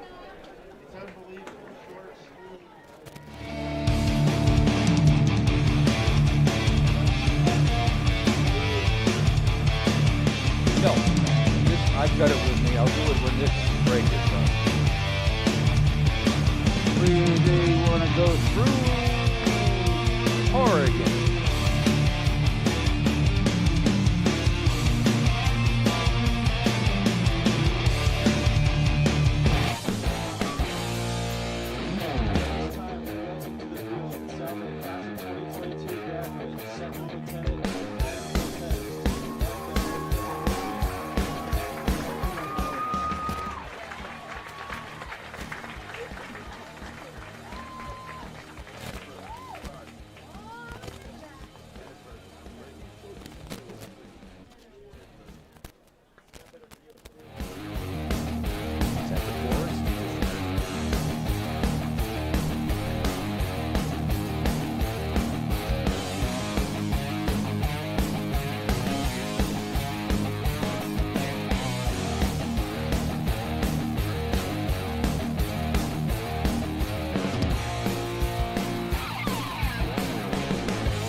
Special ceremony going on on this Veterans Day weekend. Garrett DeForest of the Salve football team has just been enlisted into the military by Ben Cortez in uniform, a former Salve football player himself. A little attention for Garrett DeForest. He looks pretty happy. He does. Crowd very appreciative of the moment. So we are at halftime, and it is 17-7 Salve. It looked for a while it was going to be like 17-0, but that kind of changed. Well, the amazing thing is that for Salve, it was nearly a perfect first half. Offensively, they moved the ball. Defensively, they did their job. And then in the final minute, a 97-yard kickoff return kind of changed the mood a little bit. Although Salve still appears to be in the driver's seat, that really was a momentum shifter. So let's talk about the scoring plays first. It happened for Salve with 1:28 to go in the first quarter when they finished up a 10-play, 64-yard drive. Hayden Hume took a 5-yard touchdown pass from Jack McGuire. During that drive, there was a 4th and 21 conversion that worked. The point after was good, and Salve had a 7-0 lead. Into the second quarter we go, almost midway through, or actually a little more than midway through. 7:10 to go in the half. Salve put together a 12-play, 77-yard drive. It was completed when Dylan Hallett hit a 23-yard field goal. That made it 10-0. Then late in the first half, Salve got the ball with about a little over 2 minutes to go. We were wondering if they'd even go, try to get it down the field. Well, yes, they did. It took them 5 plays to go 63 yards. Joey Moriello took it in from the 1-yard line, and that made it 17-0 with 49 seconds left to go in the first half. And all you're thinking about right then and there is, here we go, we're going into halftime up 17. Well, John Bell had another idea, because on the ensuing kickoff after the Moriello touchdown, John Bell took the ball at the 3-yard line, came straight up the middle, went through a crowd of people like they weren't there, angled out to the right, took it all the way for the touchdown. 97 yards later, it was 17-7 Salve, which is where we sit here at halftime. Individual numbers all favor Salve. It was a big half for them. But again, that last touchdown really kind of makes things a little tighter than they could have been. For Salve in the running game, not too much there. Justin Luzzi had a carry for -1 yards. Jack McGuire had a sack for -10. But Joey Moriello had 13 carries, 65 yards, 5 yards a carry, and a touchdown. Just a kind of another day at the office for Joey. Jack McGuire passing 17 for 30 for 232 yards and a touchdown. The catches, 3 for Josh Letellier for 32 yards, 8 of them for Hayden Hume for 96. He also had a touchdown. 6 catches for Max DeVito for 104 yards. So for Salve offensively, 15 carries, 54 yards on the ground. Oh, I forgot to mention Hayden Hume was also 0 for 1 passing. They were 17 for 31 passing for 232 yards. They had 286 total yards of offense, which is a good day's work ordinarily, but that's just the first half. For Husson, Jed Lober had 6 carries for 21 yards, 3.5 yards a carry. Nick Visser carried a couple of times. He was -5 yards. LeVar Hunter, 3 carries, 23 yards. Nick Visser passing, very accurate, 10 for 12, but for only 72 yards. It's almost like they used their passing game as kind of an extension of the run game. He was 10 for 12 for 72 yards, 2 catches for John Bell, 3 for Russ Walker, 1 for Tyler Thompson, and 4 for Cullen Casey. So, Husson, 12 carries, 39 yards, 10 for 12 passing for 72. They had 111 total yards, that's all. Salve had 286. Salve leading at 17-7 on the scoreboard. And again, you have to consider that 97-yard touchdown run on a kickoff return. Add that into kind of the offensive numbers as well. So there you have it, a special teams play by Husson has kind of kept them in this game. Don't want to miss any of the action, Seahawk fans? Well, Salve Athletics streams free on YouTube so that you can catch the Seahawks in action wherever you are. Miss the game? No worries.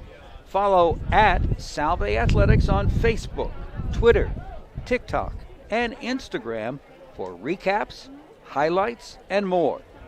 Go Seahawks. All right, well, the Seahawks have gone and played pretty well here in the first half of football on Senior Day, where 29 seniors are being honored along with 12 grad students, 4 cheerleaders. 29 seniors and 12 grad students. Whew. Could be a few openings on next year's football teams. You know, speaking of grad students, I mean, you got to think that for at least for a certain amount, they've decided to give Jack McGuire, a grad student, the start today. He's played very well. They've decided, I guess, that this is it. You know what I mean? Last year he was here at Senior Day, as was Joey Moriello. But now it's really the end because COVID gave everybody an opportunity to kind of play an extra year, and grad students. So they decided to hang around one more year, and they're both having fine afternoons here. So, they had been going with Jake Stack as their quarterback, and we even talked about it before the game that we thought that's who it was going to be. But Jack McGuire gets the start in what will certainly be his final game for Salve. And there we go, as he will finish his career, at least so far, on a very positive note. Oh, I'll say, my goodness. I mean, he was the original starting quarterback this season. Yep. But he struggled, and Jake Stack came on. Did okay, but Jake had some struggles as well, yep. Especially that one game where he threw 5 interceptions. But, it's Senior Day. It's the last day that McGuire and many others will be playing football for Salve Regina, so Kevin Gilmartin. And we'll find out after the game if that was the motivation or there was some other reason. But so far, Mr. McGuire has been putting on quite the show. Yeah, he really has. He's a big, tall, not that heavy guy, but he's got good vision, and his vision has been leading him to two very specific places today. One is number 3 and one is number 4, as he's been throwing to Hayden Hume and to Max DeVito very, very often. 8 catches for Hayden, 6 for DeVito. They are very talented receivers, and Jack McGuire has been looking for them all afternoon. Yeah, I just wanted to check Hayden. Where are you, Hayden? You are a grad student. Yeah, so this is it for Hayden. Yep. For Max DeVito, he's a grad student. So these 4 grad students have decided, hey, look, on our way out the door, let's pile up some yardage. Let's put on a show. And they are doing it. All right, halftime it is here at Toppa Field in the sunshine, and that alone is a bit of a surprise and a pleasant one at that, as the morning started out with rain and clouds and wind, and then it eventually became showers and clouds and wind, and then it became sunny. And wind. And wind. Right around 11 o'clock or so. Yeah, it really did. They said it was going to clear mid-afternoon, but to our pleasant surprise, the weather folks decided let's do a little early, get that Salve game into the sunshine. Now, in the high school football scene, we have Rogers football playing their semifinal in Division III. They're going up against Moses Brown. Moses Brown on the road. That game will start in about 3 minutes. Right, at 1:30. We do have set up texting contact from the Rogers game. So while we're on the air and that game is going on, we'll pass along any updates we get. We have at, I think, 2 o'clock, the Portsmouth girls going after the state championship at Cranston Stadium. And we've got updates that we'll get from that one while we're on the air. Yeah, those will be early updates while we're almost wrapping up. Almost done. Yeah. And of course, Middletown tonight at 6 o'clock, they will host West Warwick. West Warwick. West Warwick, as that That will determine who goes to the Division III championship game. And Rogers Moses Brown will also determine who will go to the Division III championship game. And if you can kind of put 2 and 2 together here, there's a possibility that Rogers may be facing Middletown for the Division III championship. It is a possibility. We already know who's going to be in the Division II championship. We did the Portsmouth game last night as they won, so they're moving along, and they'll be facing St. Ray's. They'll be facing St. Ray's in the Division II championship game. All of this is going to be taking place next weekend, so there's lots going on. As you get toward the end of any season in high school, whether it's football, baseball, basketball, there's all kinds of playoff implications and championship things going on, so we'll keep you as posted as we can. Yeah, think about that for Little Aquidneck Island. We've got 3 football teams with a shot at championships. Yep. We've got 2 soccer teams, girls soccer teams with a chance at state championships. All from Aquidneck Island. That's not too bad in a fall season. No, it sure isn't. All right, we're going to take a time out. We'll be back, but we've got Salve Regina leading Husson out of the state of Maine by a score of 17-7, and we'll be right back in just a bit.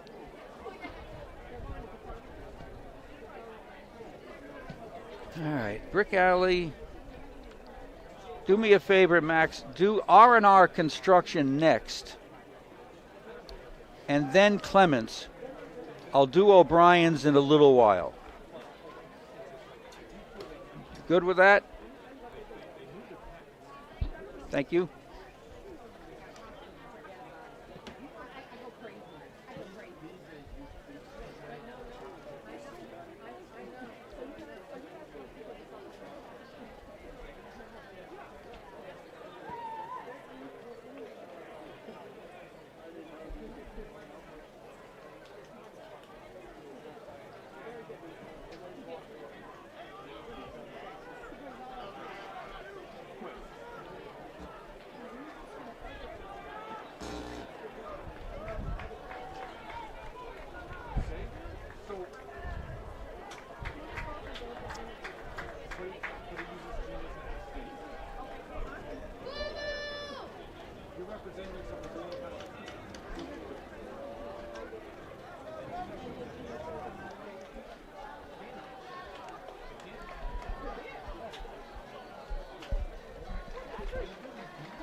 They're wearing on their chests their pictures of their kids, I guess.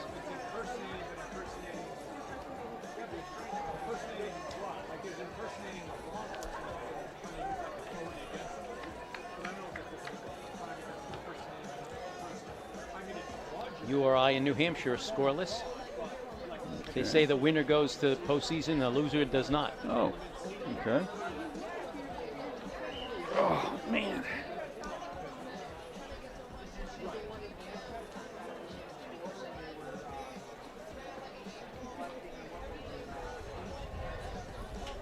And back with you at Toppa Field in Newport, Bob Angel, along with Jim Ascoldi and our producer and director, Max Lawless. 17-7, Salve leading Husson at halftime. And in what has turned into just a spectacular afternoon. I mean, we are at November 12th. This is about the time where we're usually breaking out the gloves, and there are still people here in shorts. So, again, it's been a very, very mild fall, to say the least. And we had the remnants of Nicole come roaring through here last night. But right now, it is just absolutely spectacular. I mean, really, this could be, without a doubt, I mean, this could be like September 10th. You know what I mean? Yes. It really could. Well, here's a couple of other things coming up later on for Salve Athletics. The men's hockey team will be hosting Wentworth. That'll be at 7 o'clock this evening. The 2 basketball teams are playing as we speak. In the men's action, Salve is at Babson. That got underway at 1 o'clock. And in women's basketball, Salve's on the road at Johnson and Wales. That also got started at 1 o'clock. Tomorrow in women's hockey, Salve will be hosting Worcester State. And if you stop and think about it, next weekend are the state championship games in high school football. After that, all that's left is Thanksgiving Day, and then we start doing basketball games. Yeah. So, it's Yeah, just, indeed. no rest for the weary here. Well, the thing is that it was just a few years ago that they decided to move all the championships before Thanksgiving. So Thanksgiving almost is anticlimactic now in a way. I mean, that's always been the concern, is if you move the championships before Thanksgiving, the Thanksgiving Day games lose a little bit of their luster. Now, that doesn't tend to happen because most schools have a kind of a rivalry on Thanksgiving Day. You know, obviously, Middletown, Portsmouth, etc. But so you don't lose the luster because of that. But there is kind of a come down, and like it's all going to be all over on Saturday, and then the kids have to kind of crank it up again for Thanksgiving. So, but it's again, it's been a very, very interesting and mild fall for us. Usually by this time we're saying, can you believe how warm we were when we started this? You know, and now it's like, can you believe how warm it still is? By the way, I mentioned her briefly, but you know, with all of the attention focused on the football team and the seniors and the graduates, I did want to mention again Dawn Hahn, who is in charge of the cheerleading program and has been now for a number of years. And those cheerleaders work as hard as anybody, all during the seasons, football, basketball, men, women. It's just a lot of hard work that sometimes gets taken for granted. So I'll just give a little focus on Dawn Hahn and her efforts and her cheerleaders. There's a good number of them too. I'm say more than 10, maybe 12, and they do a great job. So that's my little tribute to Ms. Hahn, who we like to call Miss Essential. Oh, at there you Salve, go. by the Yeah. way. They Matter call of me, fact, yeah. I was very fortunate. I think it was before you got here. Dawn came up and gave me a hug. Well, there you go. Eat your heart out. All right, both teams are on the sidelines. That means we are ready to start this second half of action and see how it turns out. I think no matter which team you are, the opening possession of the second half is rather critical, because one team is trying to get their momentum going and the other team is trying to recover from that long kickoff return for a touchdown seconds before the half. Also in this game, really the next score is critical. You know, if Salve should score first, kind of get themselves an additional, like go from a 2-score lead to a 3-score lead, that'd be nice. But if Husson scores here on the opening drive, they're right back in this football game for sure. And they've got an excellent quarterback in Nick Visser. And again, 10 for 12 in the first half. Again, the number of yards, not that big, 72, but he's very accurate. And that's why his completion percentage for the season is about 70%. And the numbers for Jack McGuire are impressive as he plays his final football game at Salve. Yep. Again, in the first half, he was 17 for 30 for 232 yards. Jack McGuire, by the way, is 6'5", 205 pounds. And he gets a good view of the Kickoff field. right to the goal line at the 10. Oh, they Here already we kicked it go. off. That's Bell again. John Bell. Breaks away from some tackles and is going to be slowed down. And Hayden Hume. No, that's not Hayden. It's somebody else. Francisco Aguero finally got to John Bell, who was just saying, "You're not going to make me stop." Yeah, but he only got out to about the 12-yard line from the goal line. So Salve undoubtedly in the locker room said, if that number 7 gets loose again, I'm going to be very angry. And that time Salve made sure it didn't happen. It's at the 13-yard line that they will start, and we are ready to go. Salve on the defense to start the second half. Husson inside their 15-yard line.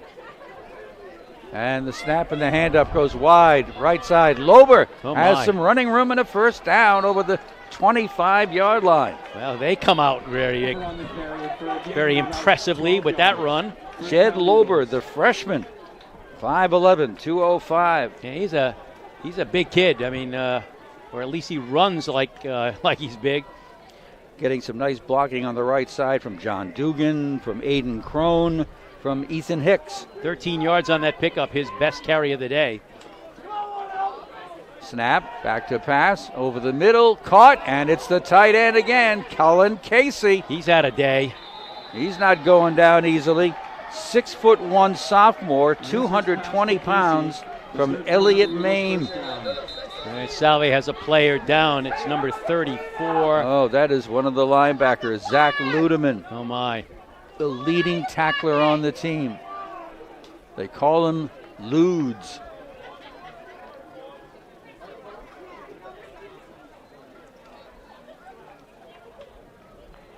And he's just lying on his back right now. Helmet off. It's a key member of this defensive unit. Zach is out of Howell, New Jersey. 6-foot junior, 205 pounds.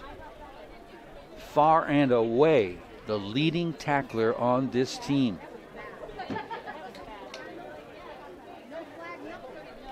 Who else can we tell you about from this Husson team that we haven't had a chance to mention much of? Up on the front line, Damon Reynolds out of Holton, Maine. Hayden Fielder, Londonderry, New Hampshire.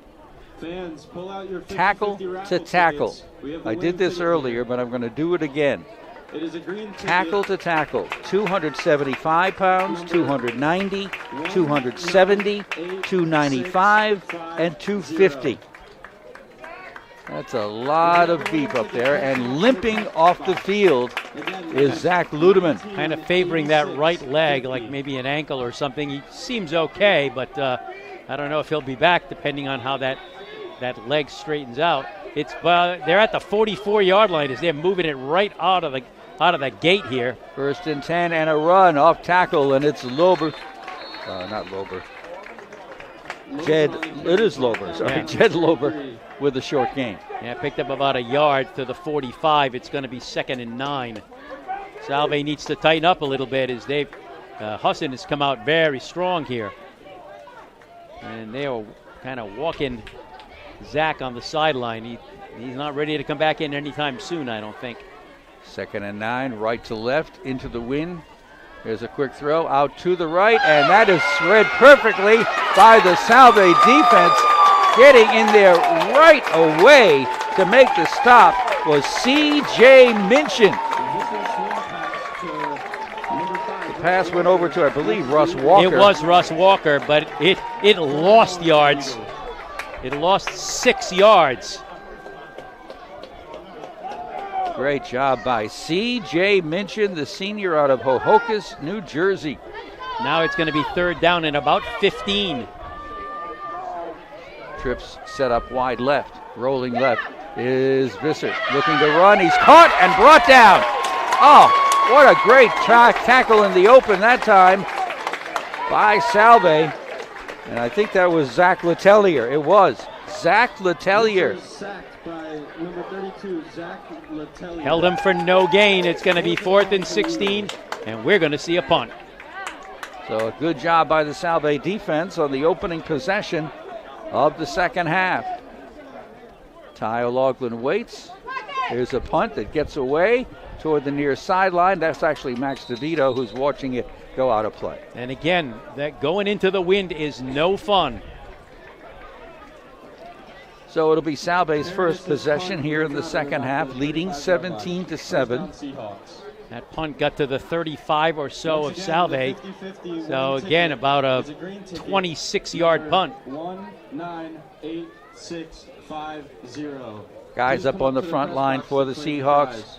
Luke Maruka, George Delela, Brian Velez, Jason Azalino, and Elion Telford getting a lot of the minutes up front. Back at quarterback, Jack McGuire. Joey Moriello behind him. Double wides left and right. Quick passes incomplete. That time what happened was Sean Savage just came rushing from his linebacker spot. He timed it perfectly, and I think maybe even gotten a fingertip on the ball. Incompleted pass will bring up 2nd down and 10 for Salve at their own 35-yard line. And let's see if we have any reports coming in just yet. Rogers, 7-0 early in the game against Moses Brown. Moses Brown. All right, 2nd down 10 for Salve Regina. Max DeVito goes in motion to the left side. Throw goes over the middle, caught. 50-yard line, 45. Trouble. The ball is knocked loose, recovered by Husson, and it's going to be a tackle by Max DeVito on the man who came up with the football. That was just pushed out of the possession of the pass receiver. Yeah, it was Hayden Hume. Oh, he just said Max DeVito. I thought it was Hayden. Yeah, it was Hayden Hume. I'm almost positive. But Hayden was juggling the ball as he was running, and the ball never touched the ground. It went right into the hands of a Husson defender. I believe that was Sean Savage, number 24. 1st and 10, Husson. They get the ball right back at their own 39. Back to work goes Visser. Throws on the far side and complete. And he goes this time to Dom Wilson. Over there to help make the stop, Avery Arnaud.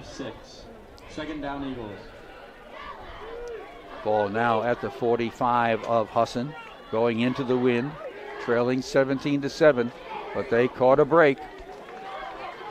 Wilson stays out wide to the right, double wides to the left, single setback, and a quick pass. Over here caught, short gain, 46-yard line.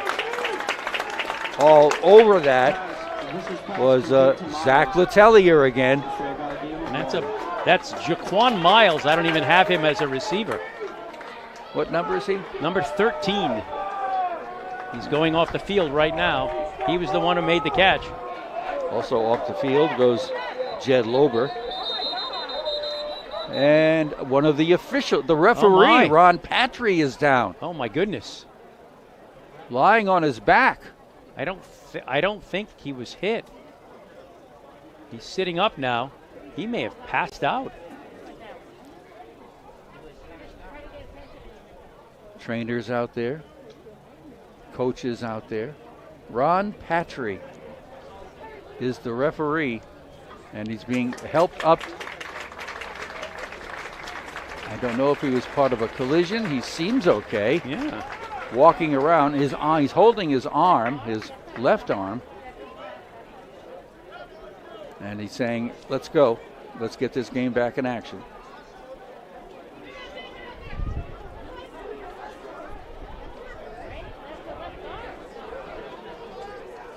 All right, the ball is out at the 46 in Husson territory. They'll put 3 wideouts to the right side. On 3rd down and 4, the pass is caught. 1st down. And again, it's Russ Walker. Just set up wide right, slanted to the middle, wide open. Picked up 8 yards and a 1st down at the Salve 46. There's a lot of success for both of these teams if they throw quick passes, short passes. Well, that does seem to be the strategy in this half for Husson, for sure. Tyler Thompson out wide to the right side, one of the 2 wideouts, 2 on the left. Hand up straight ahead, and not going anywhere is LeVar Hunter. He is crushed by Dylan Hodge and company. Well, it went for, let's see if they got anything. No yards at all. 2nd down and 10. They don't run it often. No, they really don't, and they haven't had great success running it. Again, we go with the double wides left and right. 2nd down and 10. The snap, the look, over the middle. It is intercepted on the deflection. It's Salve Regina with the ball, and it's Connor Foley with his 6th interception of the year. Right place, right time, deflection into the arms of Connor Foley. We seem to be having a turnover contest. Just going to say, turnover for turnover. Which reminds me, I'm hungry. There you go. Salve balls leading 17-7 in the third quarter. 9:27 remaining. Well, we're playing this half between the 35s, it seems. Salve gets the ball back at their own 41. Jack McGuire back to work in his final game, playing football for Salve Regina. In the shotgun, handoff. It's Moriello got a little bit of an opening, wide left. What a great acceleration, and then he's hit out of bounds by one of the bench players for Husson. No penalty flag was thrown. My goodness. Well, I tell you, the fans on this side are a little confused.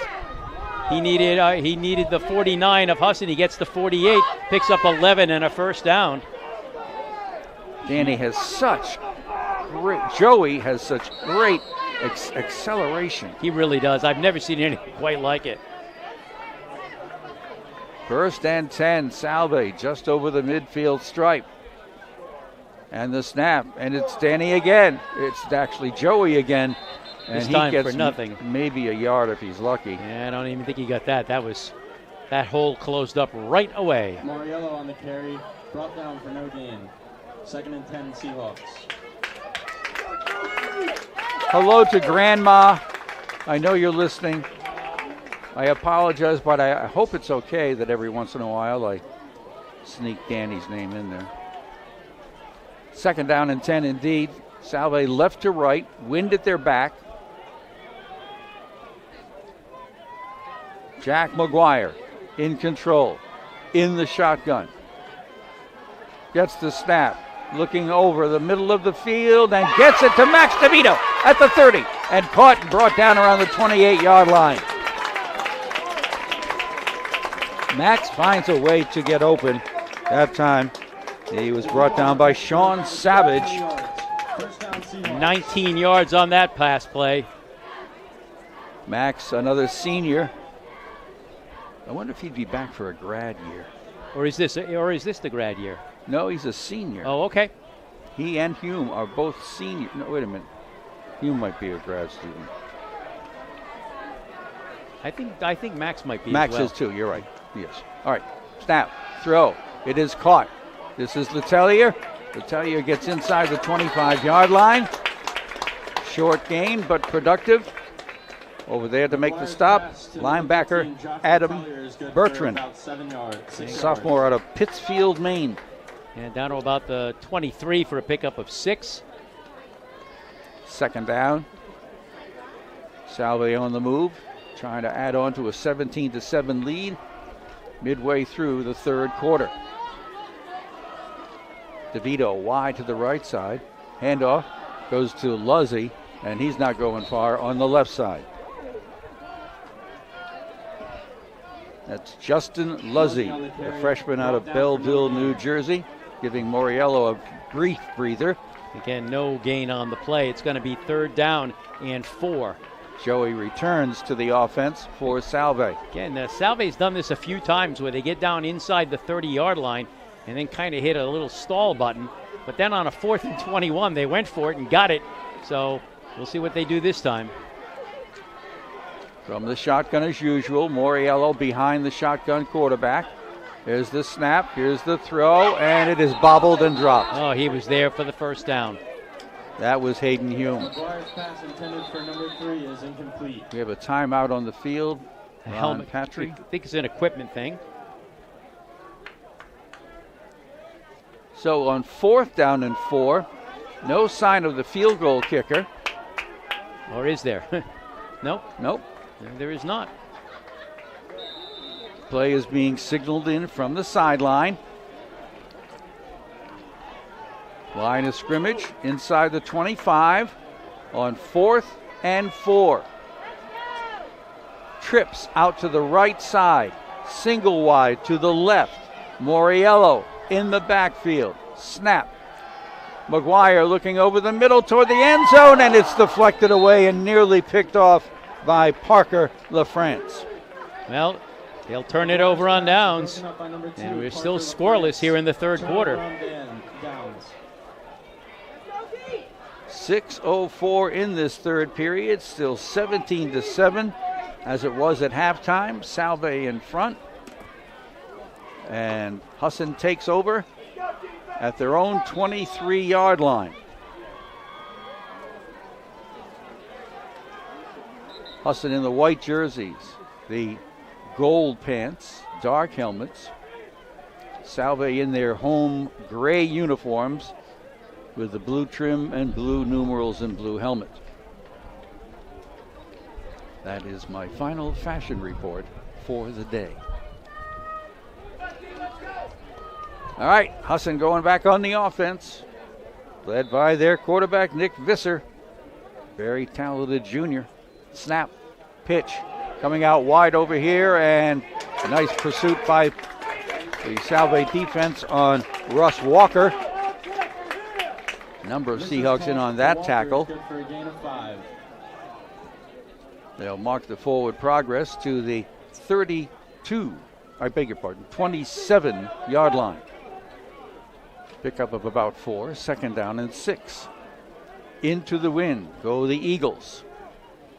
Setting up a slot formation on the right side. Snap, look on the near side. It is going to be caught. And breaking away, but not quite getting away, is Tyler Thompson. Forward progress in this puts them up over the 35-yard line to a first down at the 38-yard line. Another one of those quick, short passes. Picked up 11 on the play. Now we'll set up the slot back over on the right side. That'll be John Bell. Tight end Casey goes in motion. And the handoff goes to Lober. Has an opening on the right side. Big opening. Burst of speed. And Jed Lober gets into Salve territory around the 45-yard line. Well, he's got some acceleration. Picked up 18 yards on that carry. Freshman, you say? Mm-hmm. There you go. He's the guy out of Bellows Falls, Vermont. I tell you, this game has a real potential to tighten up here. From the 44 of Salve. Casey goes in motion to the right, sets up in the slot. Handoff goes over that right side, and here's somebody running for the first time I've seen him, I believe. That is, believe it or not, Elijah Garnett. There he is, the leading runner on this team. Elijah Garnett on the carry. Elijah burst out on the right side, got there in a hurry, and went down inside the 30 to the 29. 15-yard pickup. Where you been, Elijah, huh? Well, he's missed a few games, but he doesn't look like he's been hurt. Boy, he just ran. Spread formation. In the shotgun. Back to pass. Another quick throw over here to Casey, the tight end. And he is wrapped up and brought down. What a great tackle that time. Getting there in a hurry was the linebacker, C.J. Minchin. No gain on that pass play. Good job by C.J., who comes out of Hohokus, New Jersey. Inside the 30, second down and 10. Husson on the move here, getting late in the third quarter, trailing by 10. Slot to the right. Casey in motion to the right. Snap. Handoffs is going to go to the right on the run, and Lober is knocked off his feet. Great job there. Coming in to make the stop was Garrett McCarthy from his linebacking position. And they lost 2 yards on that run. The handoff to Lober is good for no gain after. It's third down and about 12 for Husson at the 41 of Salve. 31. That's what I said, didn't I? Third and long. Slot to the right and left. Back to pass. Visser looking, finally throwing, and it is deflected. Nice job by Salve right there. And the man getting in there was Nick Bostrom out of Scituate, Mass. Well, both these teams, they'll get good drives going, and then they'll kind of stall out. Let's see what they do here on a 4th and 12. They're going to go for it. They are. Quarterback looking for instructions. He's got them. Brings them into the huddle. Now brings them out of the huddle. 31-yard line of Salve. It's 4th and 12. They need 12 to the. They need to get to the 19. Spread formation, 3 wide to the left. There's a pass to the right down the sideline, and it is incomplete right at the goal line, and intended that time for Tyler Thompson. Salve holds on 4th down and takes over. 17-7 Salve, 2.5 minutes to go in the 3rd quarter. The defenses are stepping up here in this second half. And defenses, a couple of turnovers, one for each side, so it's been a little frustrating, but with 2.5 minutes to go in the 3rd, Salve maintains their 17-7 lead that they had at halftime. Getting it back at their own 31. They go left to right in this half with the wind at their back, and it will be a handoff. And just a few yards for Joey Moriello that time. Yeah, just kind of snuck through to got about 2 to the 33. That's it. Second down, a little bit more than 7. Just over 2 minutes to go, 3rd period. Max DeVito's out wide to the right. Hume is wide to the left. Moriello in the backfield. Pitch to Moriello. Signs a block. Cuts inside. Nice run. Stays on his feet to midfield. Joey Moriello. I have no more superlatives for this young man. He just can get it done inside, outside, any which way. He gets to the 49, a pickup of 16 more yards. And right now, Joey has 17 carries and 94 yards.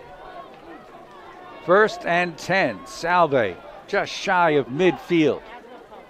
Jack McGuire in the shotgun wants to pass. Throws over the middle, caught.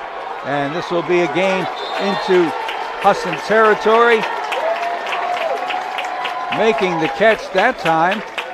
Number 87. Number 87. Who in the world are you? That is Luke France, the backup tight end. All right. Luke France out of Waltham, Mass. 6'2", 245 pounds. And he picks up about 8 yards. It's going to be 2nd down and 2. Luke is a senior. From just inside the 49 of Husson. 2nd down 2. And it's Luzzy finding a running room. Inside the 40, caught from behind. The ball comes loose and recovered by Husson. A great job by Husson to catch Luzzy from behind, jar the ball loose, and the Eagles get it back. And Luzzy is on the ground right now. And he got poked from behind. He did. I think someone hit him in the back, and the ball came squirting out. It's a nice hole opened up again by that front line, but great pursuit by Husson, and I'm not sure who that was. It might have been Adam Bertrand, the linebacker, who just poked the ball loose from behind. And standing up slowly is running back Justin Luzzy out of Belleville, New Jersey, a freshman. Well, another turnover in this half. That's 3, and Salve has more players down. Number 58, I think. Really? Yeah, right in Okay. front of us. Oh, yeah, right over there. So we'll check on him, see what's going on. And that would be Brian Velez, who's the center offensively. So turnovers and injuries in this game. Brian's a grad student out of Everett, Mass. He gets up and leaves the field under his own power and limping. So again, the turnovers continue on both sides. And that was as good as Justin Luzzy has looked all day, and then the ball came out. So Husson will get it back at their own 36-yard line, still trailing 17-7, as this third quarter has been kind of a exercise in frustration for both teams. 52 seconds left in the third quarter. Husson gets it back, putting double wides left and right at their own 36. Straight ahead, Lober. Lober breaks a couple of tackles, then is caught from behind and brought down. At about 4 to the 40. That time it was Zach Katarius making the stop. Another one of the grad students. We are coming down to the end of the third quarter. They'll probably get one more playoff. Line of scrimmage now the 40. That was a pickup of 4. Second down and 6. And they'll have this one last play into the wind before they change directions. 15 seconds to go in the third quarter. Snap, handoff, and there's Garnett getting the first down and more. Look at him run. Holy cow, can he run. All the way down to the 41 of Salve. A great job of running that time again by, no, that's not, is that 21? Yeah. Okay, Elijah Garnett. He's got 2 carries for 34 yards. And that is the end of the third quarter. 17-7 Salve. They better find a way to stop Elijah Garnett. And we'll be back after this.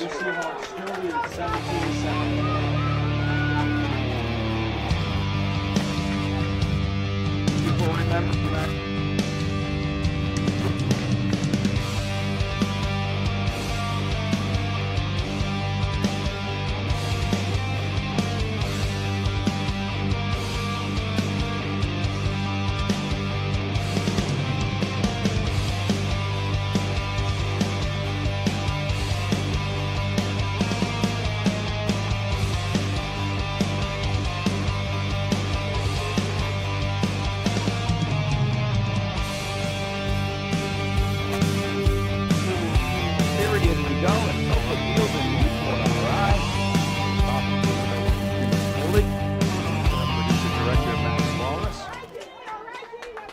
There's just something about Elijah Garnett. I don't know whether he's been hurt or what, but he's only carried the ball twice, but he's got 34 yards, and he looks like, he just looks terrific so far. Here's a snap and a pass. It's caught by Bell. Trying to go wide, gets around the corner, picks up a few yards right in front of his own bench on the left side. John Bell is good for about 4 yards. 41, yeah, we get about to the 37 or so, about make it the 38, only a 3-yard pickup. This passing game is for very short yardage on each pass play. All right, so they're going to be a second down situation here for Husson in Salve territory. And in motion is Casey, the tight end, to the right side. Play goes to the right side. And looking for a hole and not really finding one, I think, is Lober this time. Yes, it is. Jed Lober, the freshman. He picked up about 2 more, maybe 3. No, just 2 to the 36. It's now going to be 3rd and 5. Crowd trying to spur on and help out the defense here. Left to right go the Eagles with the wind at their back. Trips go out to the left side, single wide to the right. The shotgun. It's going to be the quarterback on the draw. First down and more. Visser drives inside the 25-yard line. Called his own number that time, and right up the middle he went. Nice job. Got inside the 25-yard line to the 24. Pickup of 12, and it's now 1st and 10 from there. Nick Visser. This game is starting to get a little bit uncomfortable if you're Salve. A little bit. Yeah, last quarter, but plenty of time to go. And they're still up 2 scores at 17-7, but it just doesn't feel real good right now. Slot back to the left side. Here's the snap, and it's the quarterback again. Visser this time is wrapped up by Dylan Hodge. Short gain, if any gain. Dylan read that one perfectly. You know, the one before that looked like a call, you know, like a planned play. That one, it looked like he decided to go at the last minute. But there, Salve was having none of it. No gain, 2nd and 10. At the 24 of Salve, Husson trying to get a little bit closer. Sets up the slot formation again to the left side. Snap, throw goes left side. Tight end Casey grabs it and gets down to about the 15-yard line. Cullen Casey. And he's been a favorite receiver. He gets 9 yards on that one.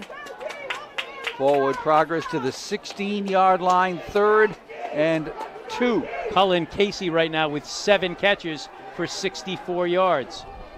Nick Visser looking for the play. It's taking its time getting in there.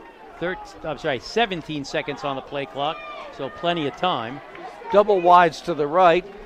Bell and Thompson.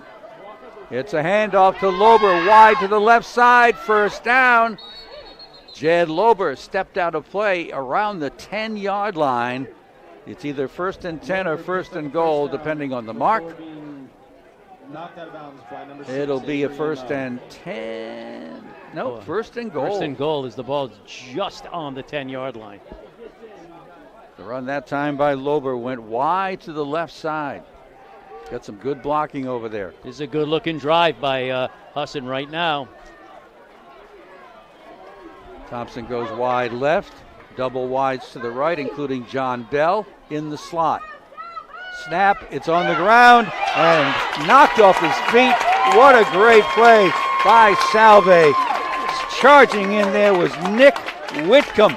And he made an ankle tackle on the quarterback who dropped the snap, he did pick it up, and Whitcomb just knocked him right off his feet. And let's make that Nico Whitcomb. 2nd down and goal. Now back at the 16-yard line. 10th play of this drive. Spread formation. Short drop. Throw over the middle is caught. And the ball comes loose. Nope, the ground caused the ball to come loose. But some great play defensively there by Jack Zingaro on the receiver. The receiver was Russ Walker. It was Walker again, number 5. So it'll be 3rd and goal now from the 12-yard line. Picked up 4 on that pass play. Nick Visser, junior captain, in the shotgun. Trips go wide to the left. Single wide to the right is Thompson. Visser looking, being rushed, runs out of the pocket and misses his Tyler Thompson at the corner of the end zone, and it's incomplete. Good pressure put on by Salve. Well, they're going to try to kick a field goal here and get to within a touchdown. Aaron Parody is very good on field goals, 5 of 6. His long is 33. This is about 29 with the wind at his back. Max Clark, the backup quarterback, the holder. Waiting the snap, there it is, ball's down, the kick is on the way. It's long enough, and it's good enough. So the Husson Eagles come back with a field goal and draw within a touchdown. It's 17-10, 10:09 left in the game. Back after this.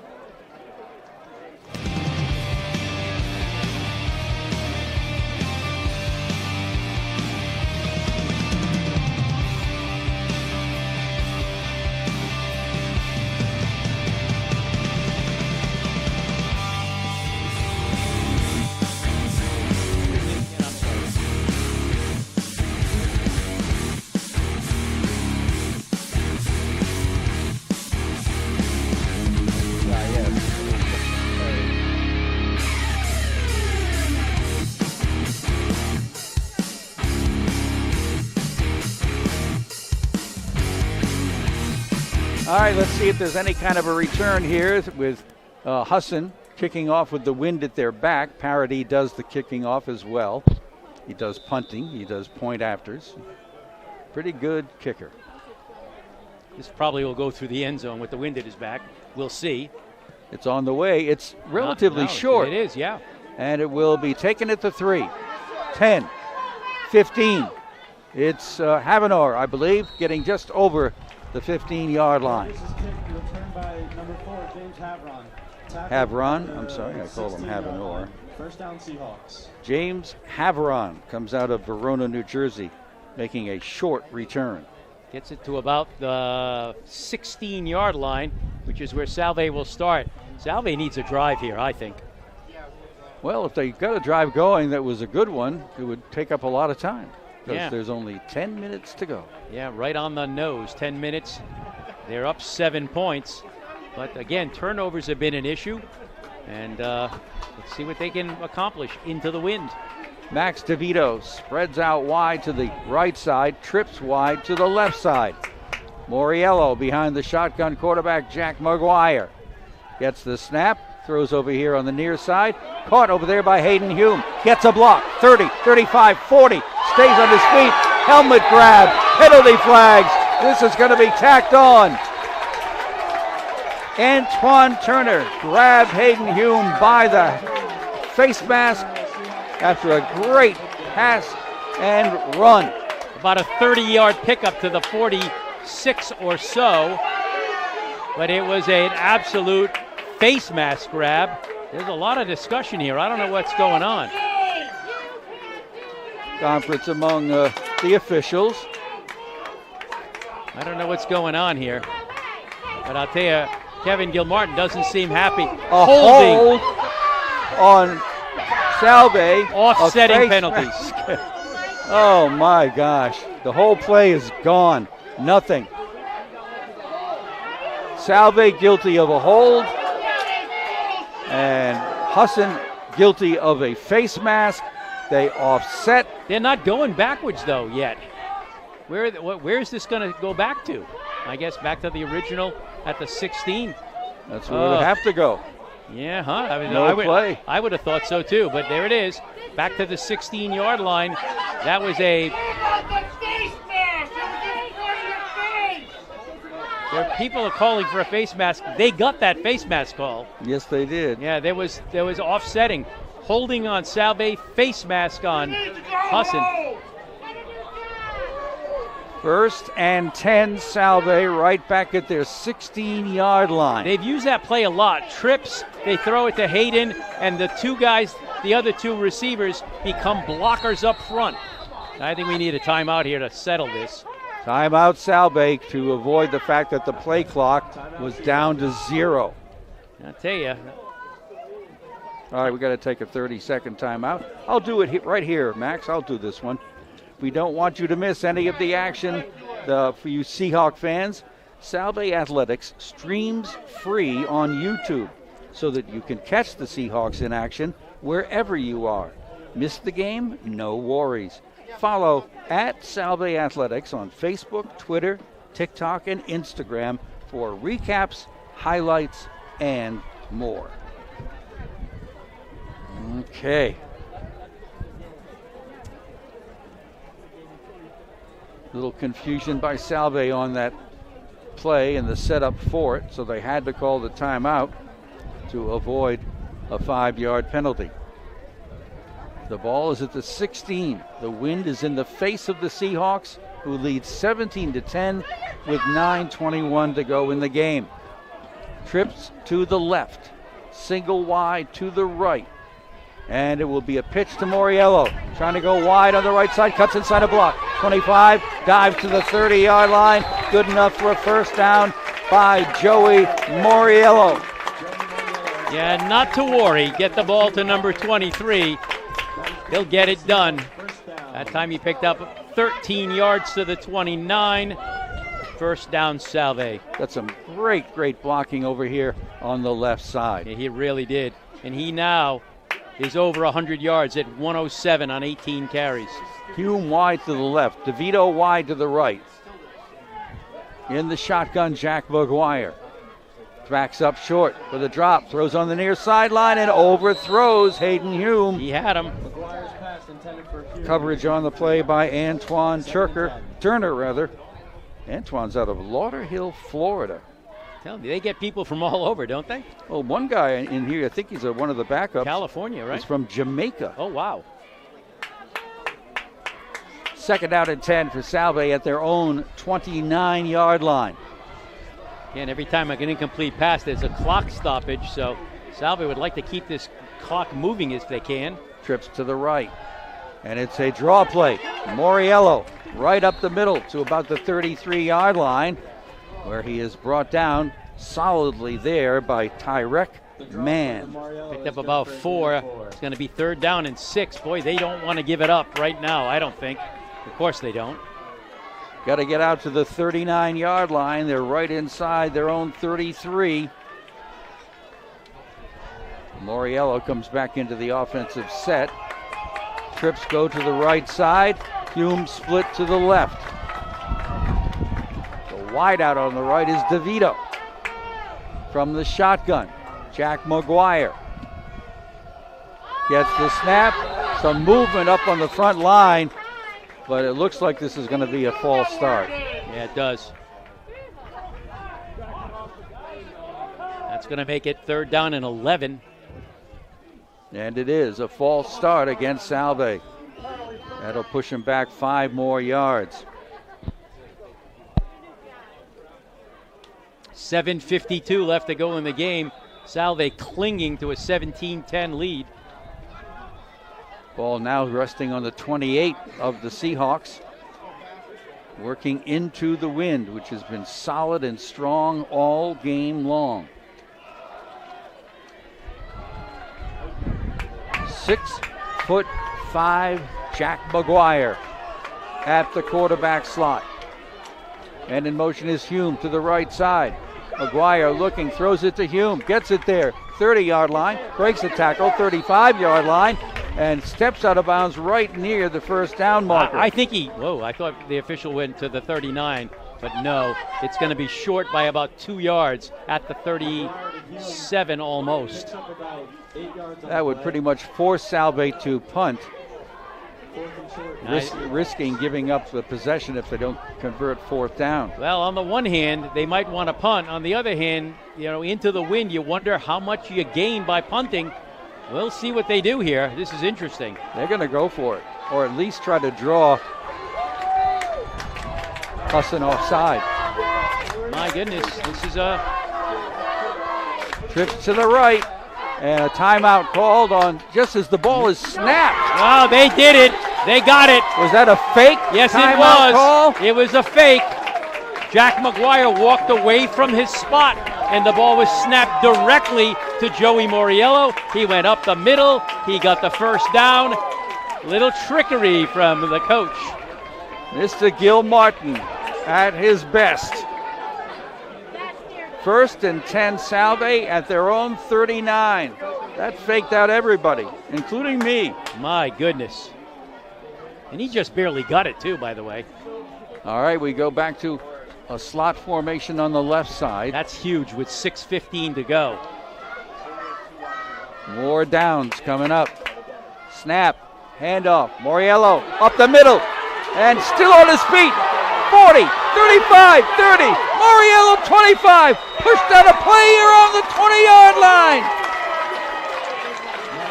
And a flag, of course. Way back upfield. I'll tell you, Kevin Gilmartin is about ready to just tear his hair out. It's a hold against Salve again. A holding call will eliminate a great run by Joey Moriello. And the flag was right at the line of scrimmage, so it's going to go back from there. You guys are one way! Oh, mercy. That was just a tremendous run. You don't know if the hold sprung that hole open, but you know Mr. Moriello, it's going to, he was just flying up there. Lost at 10, it's going to be 1st and 20. Back at the Salve 29-yard line. Well, another set of downs. 5:45 to go and counting. Salve up by a touchdown. Snap, fake, pass, complete on the far side. And Josh Letellier doesn't go down easily and gets back to the original line around the 38, 39 yard line. Let's see where they put it. I think it's going to be, you're right. I think they're going to gain those 10 yards right back. At the 39, it becomes 2nd and 10. Clock still running, just over 5 minutes to go.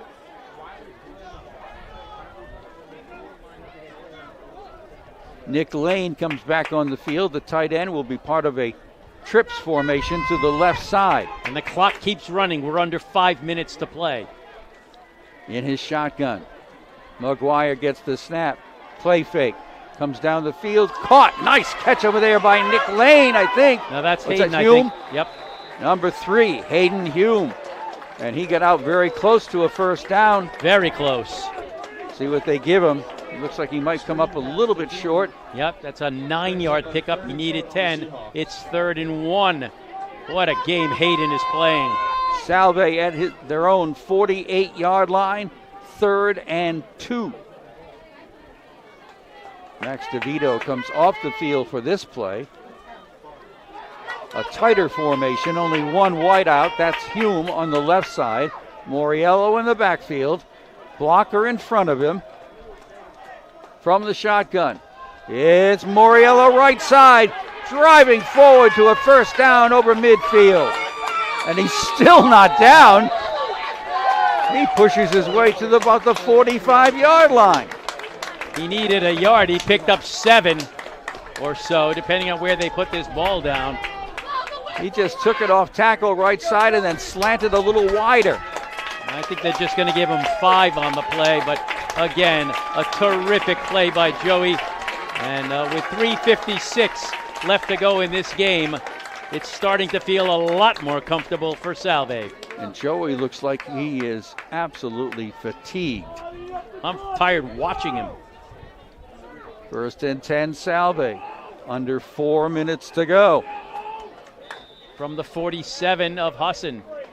Moriello on the sideline. Husson's going to have to start thinking about using timeouts pretty soon. They've got 3 of them.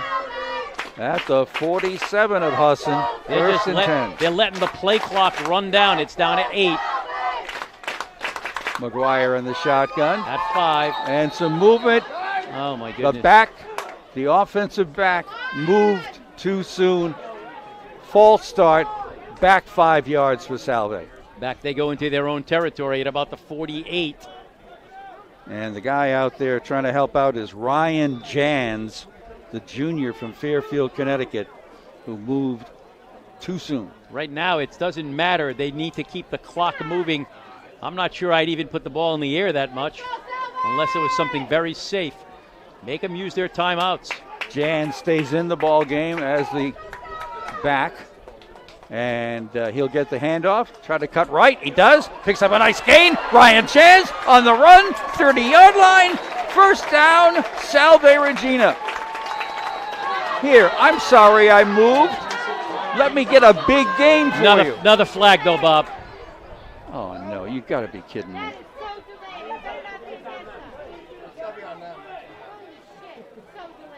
Unsportsmanlike against Husson. Well, then. So that'll be added on to the gain by Ryan Jans and put Salve down to the 15 of the Eagles. That was about a 24-yard pickup for Ryan Jans. A penalty gets them to the 15-yard line, and now it's 1st and 10 from there. And now Salve is so much so in the driver's seat. 10th play of this drive coming up. This drive is exactly what they needed. In the wind, into the wind. 1st and 10, 15 of Husson. Snap, handoff, left side this time, and powering his way forward inside the 10. That might be Jans again. Moriello picks up 5. Nope, that was, he got back in there. Joey Moriello snuck back in on me. Picked up maybe about 6 or 7 yards. Husson had to call a timeout. They just had to. 2 minutes and 30 seconds left. We can take a 30-second timeout right here.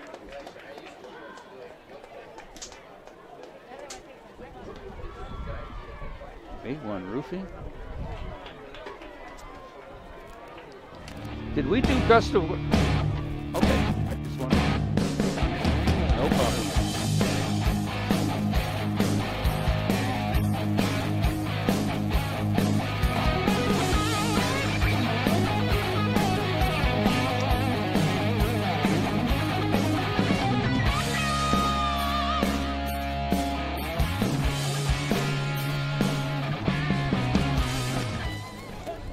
Okay, I'm going out on a limb here, Scully.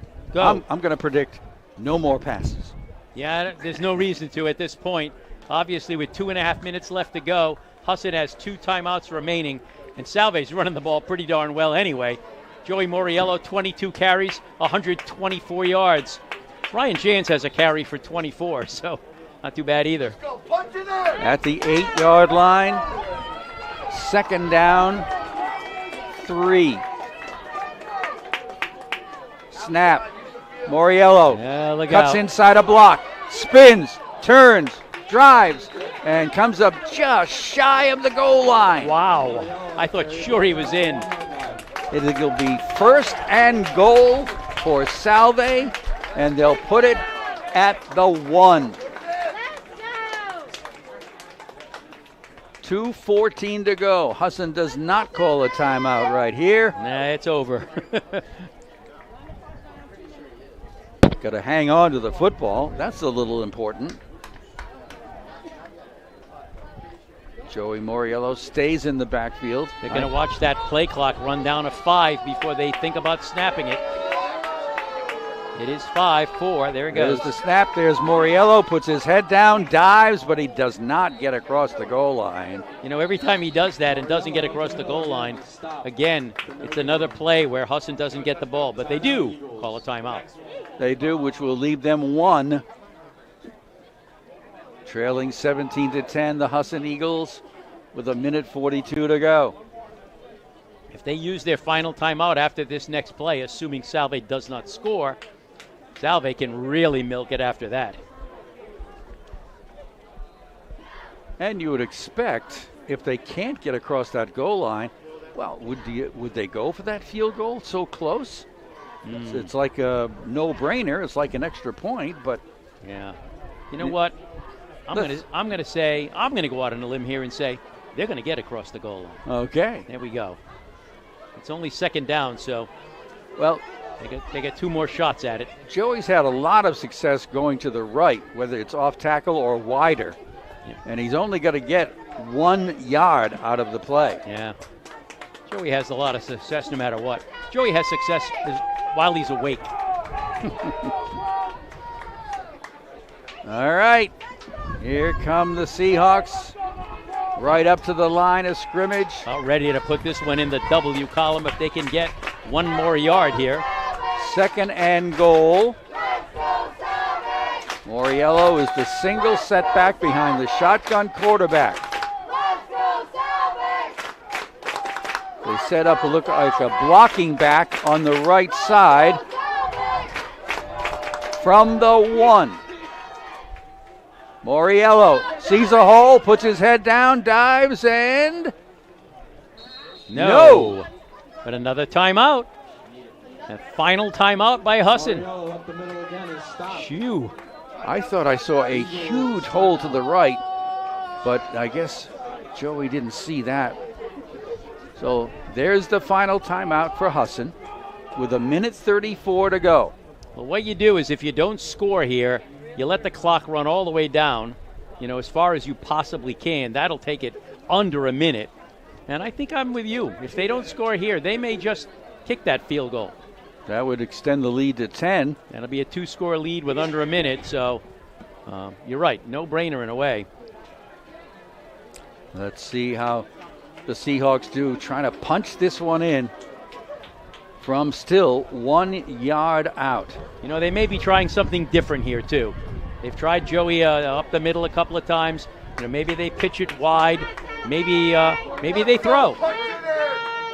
Hard to believe, but maybe. You never know with Kevin Gilmartin. He's pretty creative. He is. But is this as simple as run it one more time, try to get in from 3rd and goal at the 1? Moriello right back where he's been, behind the shotgun quarterback.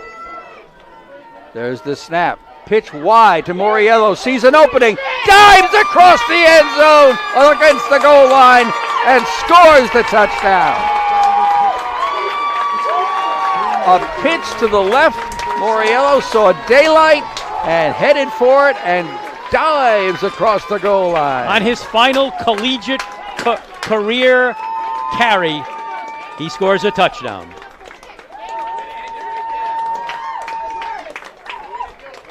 23-10 at the moment, and pending the extra point kick. Hallett awaits. Snap, kick, and good! Salve, 24, Husson, 10.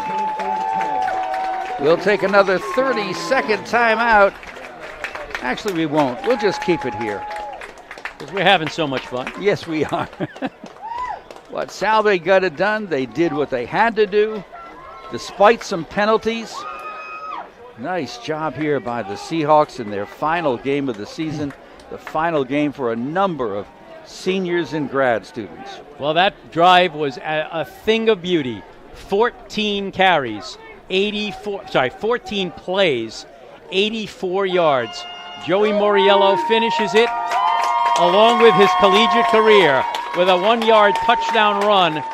Salve with the extra point now leads 24-10, 1:26 left to go in the game.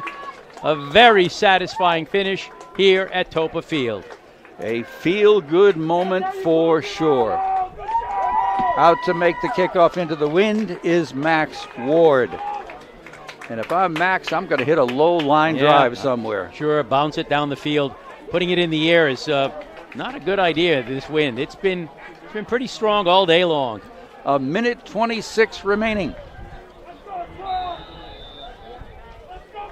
Let's try not to go offside either while we're at it. Max Ward gets set. And the kick. Low line drive. Taken upper inside the 25-yard line. And the run back is going wide to the far side. Tripped up and down inside the 35. And who got that done? I see him, number 28. 28. If that's the case, that would make it. That's the case. Either Jacob Hernandez. No, it is Jacob Hernandez. It is number 28 who made an ankle tackle and a real fine one too. So Husson will start at their own 35-yard line. A minute 19 to go. Salve up 2 touchdowns. That was Phoebus Floyd, one of the upbacks who almost got away on a return. Ball at the 35. Husson trailing 24-10. They put 3 wide outs in the trips formation to the right side. They've got some really good receivers. Visser rolling out, looking to pass. That is caught and brought down and sacked. And who got in there for Salve? That time, it is Dennis Duffy. No timeouts left, so the clock runs. Less than a minute to go. Ball back on the 27. 3 wides out to the right side. Visser wants to throw. He's going to toss it long. Anybody want this one? And it is almost intercepted by Salve. Almost getting a hand on it over there was Avery Arnaud. That stops the clock with 39 seconds remaining. Brings up now a 3rd down and about 20? 17-ish, maybe. 17? Well, that's at the 22, so maybe 18. No more timeouts for the Eagles. And with 39 seconds left to go, there's not even a miracle possibility, really. Let's see if Visser just wants to throw it as far as he can with the wind at his back here. That's about what he just did. Yeah, that time it kind of hung up there, though. The wind is weird. Visser to pass. Throws toward the throw. far sideline, and it is Tyler Thompson diving to make an attempted catch and missing the mark. A little too strong by Visser that time. 4th and long for the Eagles. And that'll bring up a 4th down situation for the Eagles. Salve fans feeling it with 32 seconds left. 4th and 18. The Eagles continue to struggle on the road. They've done great at home, but they've really had a problem on the road. Yeah, Salve the same way in a way. The snap, the look, the throw. It's short and incomplete. That's it. So now it's just a matter of coming out there and a lot of hugs on the Salve side. Penalty flag. Oh, well, let's just see what this is all about. This is frustration or unsportsmanlike. Mr. Patry, the referee. And I tell you, there's already some sportsmanlike activity. Number 5, Russ Walker, coming over to the Salve sideline, kind of high-fiving and hugging people. It's a classy move. It's a face mask against Salve.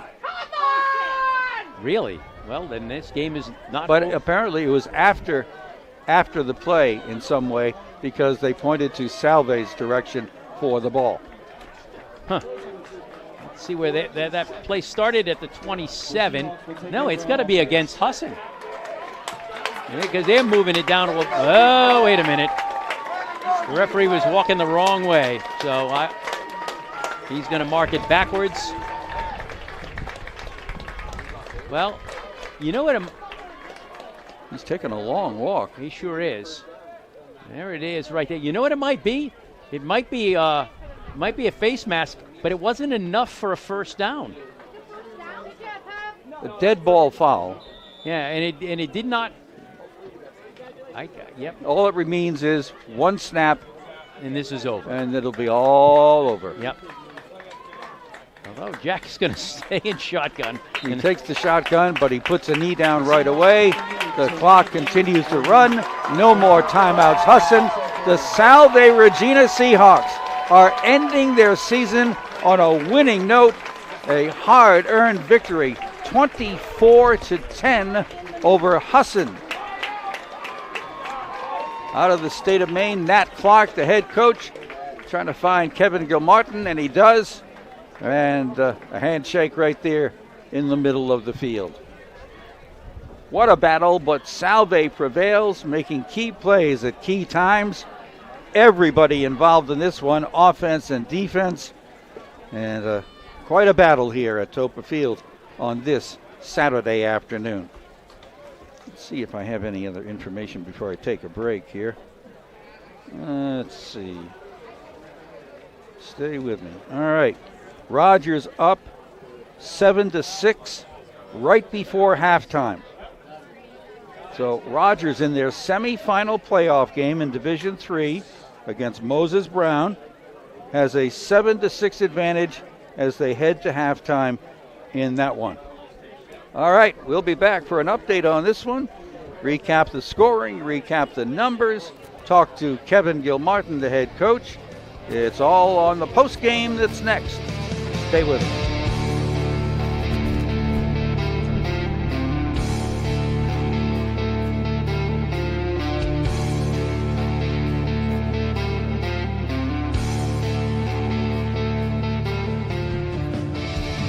I did it again. I kept Danny.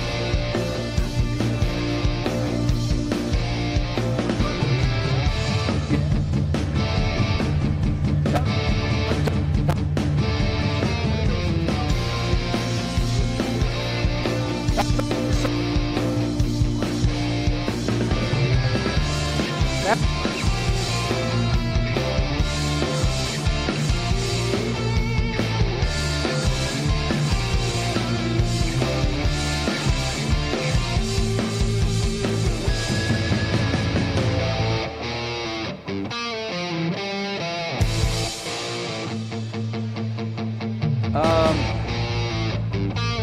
we do that Dust the Boys, Max?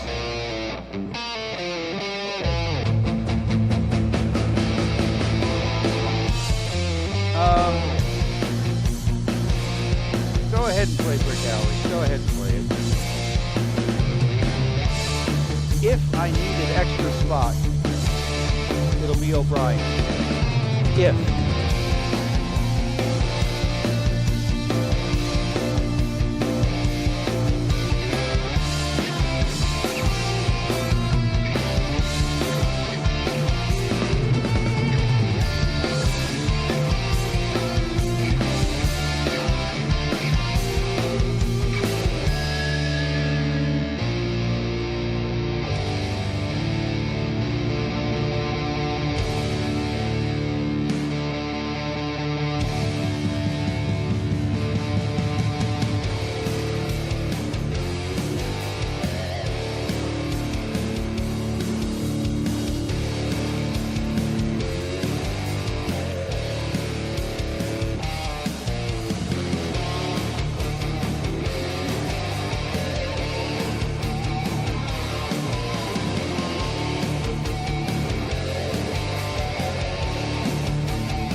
And back with you at Toppa Field, Bob Angel along with Jim Scully.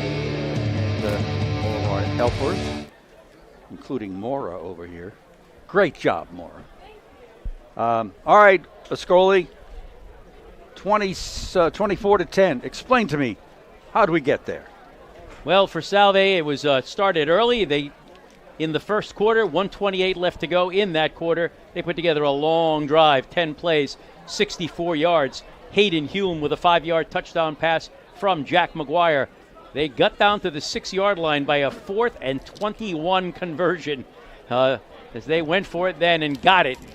Extra point kick made it 7-0. Then with 7:10 left to go in the first half, they put together another long drive, 12 plays, 77 yards. Dylan Hallett with a 23-yard field goal. That made it 10-0. And Salve was kind of rolling. With 49 seconds left to go in the half, they put together a very quick drive, 5 plays, 63 yards. Joey Moriello ran it in from the 1-yard line. The extra point made it 17-0. With 49 seconds left to go in the half, you're thinking, all right, we're going in up 3 scores. Well, guess what? On the ensuing kickoff, Husson, John Bell, went 97 yards with the kickoff return for a touchdown. After the kick was good, that made it 17-7. Kind of put a little damper on the early celebration. But Salve's defense just continued to play well in the second half. And finally in the fourth quarter, though, Husson got back on the board again with 10:09 left to go. They went 11 plays, 52 yards, and Adam Parody kicked a 29-yard field goal. That made it 17-10, and it became a little bit too close for comfort. But the Salve defense was strong all day long as they never allowed the Husson offense to score a touchdown. And with 1:26 left to go in the game, Salve put together their best drive of the day, 14 plays, 84 yards. Joey Moriello took it in from the 1-yard line. The kick was good. That made it 24-10, and that is your final. Salve winning it here on a beautiful Saturday afternoon in November on their final game of the season. As far as individual numbers are concerned, first for Salve, Justin Luzzy, 3 carries, 9 yards. He had a nice one called back, too, but he got a little contribution in there. Ryan Jans got a carry for 24 yards. Another really good run. Joey Moriello just did what Joey Moriello does. 26 carries, 133 yards, 5 yards a carry, and 2 touchdowns. Jack McGuire, a bit of a surprise starter to us anyway, was 24 for 40 passing for 313 yards and a touchdown. Jack was outstanding pretty much all game long. 5 catches for Josh Letelier, 11 for Hayden Hume, including a touchdown, 7 for Max DeVito, and 1 for Luke France. So these are the numbers for Salve. 32 carries, 154 yards on the ground, 24 for 41 passing for 313 yards through the air. They had 467 total yards of offense. For Husson, Elijah Garnett had 2 carries, 34 yards. We don't know why he didn't carry it more. Jed Lober, 13 carries, 62 yards. We will pick this up after the coach says hello. Yeah, he is Let him right here. Let him catch his breath Nice for job. a minute. Although, Want me to finish it? yeah, go ahead. All right, real quick. Nick Visser was 20 for 28, only 126 yards. He was picked off once. 3 catches for John Bell, 6 for Russ Walker, 2 for Tyler Thompson. Cullen Casey had a nice game with 7 catches. Don Wilson had 1. They had 28 carries for 116 yards on the ground, 20 for 28 for 126 yards. They had 242 total yards. Salve had 467. That's a nice number, huh, Coach? There we go. Not too bad at all. Absolutely. Congratulations, Kevin Gilmartin.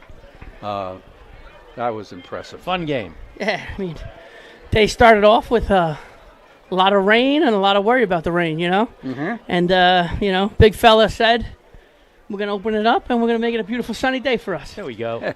So we appreciate that. Oh, he's Sure. the big fella. now. The big, Okay. well, on the Catholic campus of Salve, they call him the big fella. Did this game go anywhere near where you expected it would go as far as the style of it? It was kind of along the plan, but you have no idea how it's going to go. I mean, you never do. You always set up plans, and then you're always saying it could go down path A, B, C, or D. And this kind of stayed along the path. And one of the funny things is like the things that they countered to. I think we kind of felt that that's what they were going to do to it because we were executing.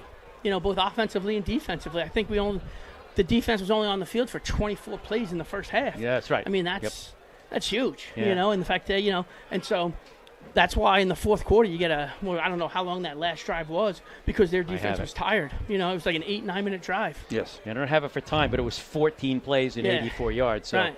yeah. And so, I mean, and I think it was just we wore them down, which is great. The thought process was Mr. McGuire your quarterback because it was his final game at Salve Regina or because of your thought process before the game? He's a good football player, and we're going to win with him. I mean, I think that's what everybody believed, and so we went with Jack to get the win. We talked to the quarterbacks, and they were all like, "Yeah, let's go with Jack. Let's get him in there, and let's see. It's his last game, and so everybody wanted him to do it, and everybody wanted to rally around him, and he stepped up and had a 300-yard performance day. So Nice Pretty game good way to for go. nice game for all your grad students, right? making plays. I mean, they just were terrific all day long. How does that feel from your standpoint? 29 seniors, 12 graduate students saying goodbye? Yeah, I mean it's like the week was emotional, because it's one last time, and at the same time, you feel for them because like every other sport you can play pickup basketball, you can play, but football you can't play it again. You can't put on the helmet and shoulder pads, so they're all done. I And tried. it's- It's not pretty. And so, so it is. It's a very emotional week for everybody, and and the big thing that you heard people saying was, us together for them. I think that's what's good. And that's why, they are who they are. I don't know how many times during the course of this game I said so-and-so, a grad student, so-and-so, a senior, so-and-so. They played. Yeah, and we wanted to get them out there too, and I think that was the best part about it. All right, do you get credit for the fake on fourth down? Like you're going to call a timeout? I get credit for the losses. Oh. I do not get Wait credit a for the minute. positives. The players do the positives. So the players executed on that play, That was and they got the first down. creative. It faked me out. I said he's trying to call time. Oh no! What are you doing?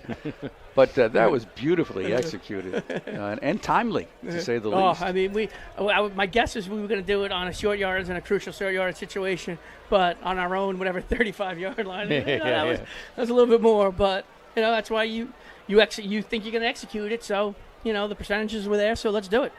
I know you are a competitive gentleman. You don't like losing, but here you have a season where you're not going to get to the postseason. Where's your mindset right now about that? Right now, it's on the it's on the guys who played the last game. I mean, just feeling good for them, really positive for them. But just like every other coach in the country, it's you're in your season and then you're off to recruiting for the next year. But you never know. You never know how things pan out. You never think how things shake out, and you enjoy the moment you have because you don't know what's going to happen tomorrow. Exactly. I could walk out here and get hit by a bus. Somebody could intentionally try to hit me with a bus. That's odds are high on that, And so, so enjoy every moment you have. And a moment like this is really enjoyable for so many reasons. There have been some fun games this year too. I mean, the Western New England game, crazy game, this too. one. I mean, we've Right. had some we've had some fun times, Yes. actually. So. So 10 years, you getting the hang of it yet? I mean, we all have gray hair now. Yeah. Really? I never see what's underneath that I cap. try to keep Yeah. So, feeling good, Coach? Absolutely. Anytime you win, you feel good. You know, that's what you work hard for, to try to get those. And, you know, we got one today, so definitely enjoy it. Did I say anything nice about him during the broadcast? Gee, I hope not. You're one of the greatest coaches I've ever had to deal with, for all kinds of reasons. I appreciate that. And like I said, you know, at the end of it, you know, I enjoy coming up here, and I enjoy talking with both of you guys. I appreciate you guys. So, you know, like I come up here, we laugh, we enjoy it, and, you know, win or lose, I enjoy these moments. So I want to thank you guys for everything you guys have done for us, too.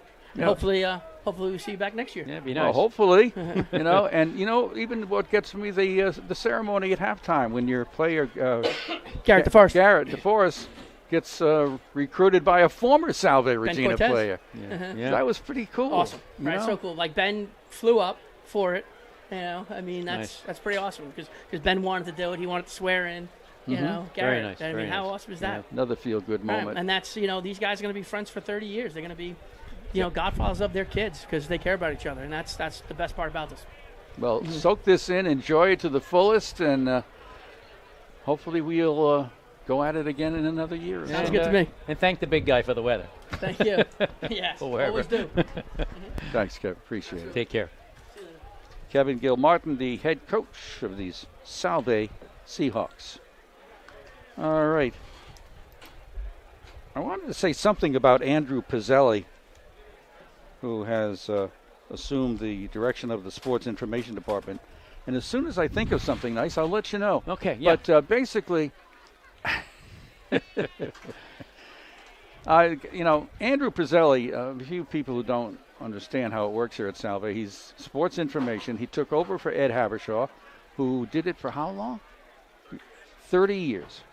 And when you succeed somebody like an Ed Habershaw and take over what Andrew takes over, he is all over the place. And I know you're. How many sports programs are we talking about? I'm not trying to put you in a spot, but 20 varsity, 6 club teams, and this guy is running around trying to keep up with everybody.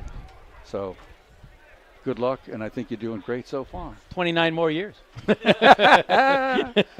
that be something, huh? Oh, man. Well, that's going to take care of our Salve part of the schedule. What we have now is high school football remaining. And the last time we heard from the Rogers game, it was halftime. Rogers was leading Moses Brown at Moses Brown 7-6. We've got girls soccer state championships on the line. The Portsmouth girls are chasing a state title. The Rogers girls will go after theirs at 6 o'clock up in Cranston. And then we've got the state championships in football next weekend. We know that Portsmouth is in the state championship, and they'll be playing St. Ray's for the Division II state crown. Rogers has a chance to get to their final. Middletown plays at 6 o'clock this evening with a chance to get to a state final. And if Rogers and Middletown both get there, they'll be playing each other. Exactly, at Cranston. So there's still more football excitement coming, more sports excitement before we turn the page and get to the winter schedule. So we're looking forward to that. We hope you enjoyed this one here from Toppa Field, where Salve Regina defeated Husson by a margin of 24-10. Special thanks to our producer and director, Maxwell Lawless. We will next see you or be with you next weekend for 1 or 2 state championship football games. Thanks for listening. For Jim Ascoli, Bob Angel, glad to bring it to you on AM 1540, WADK, FM 101.1, and on WADK.com, and on the Salve Regina stream. Thanks, everybody.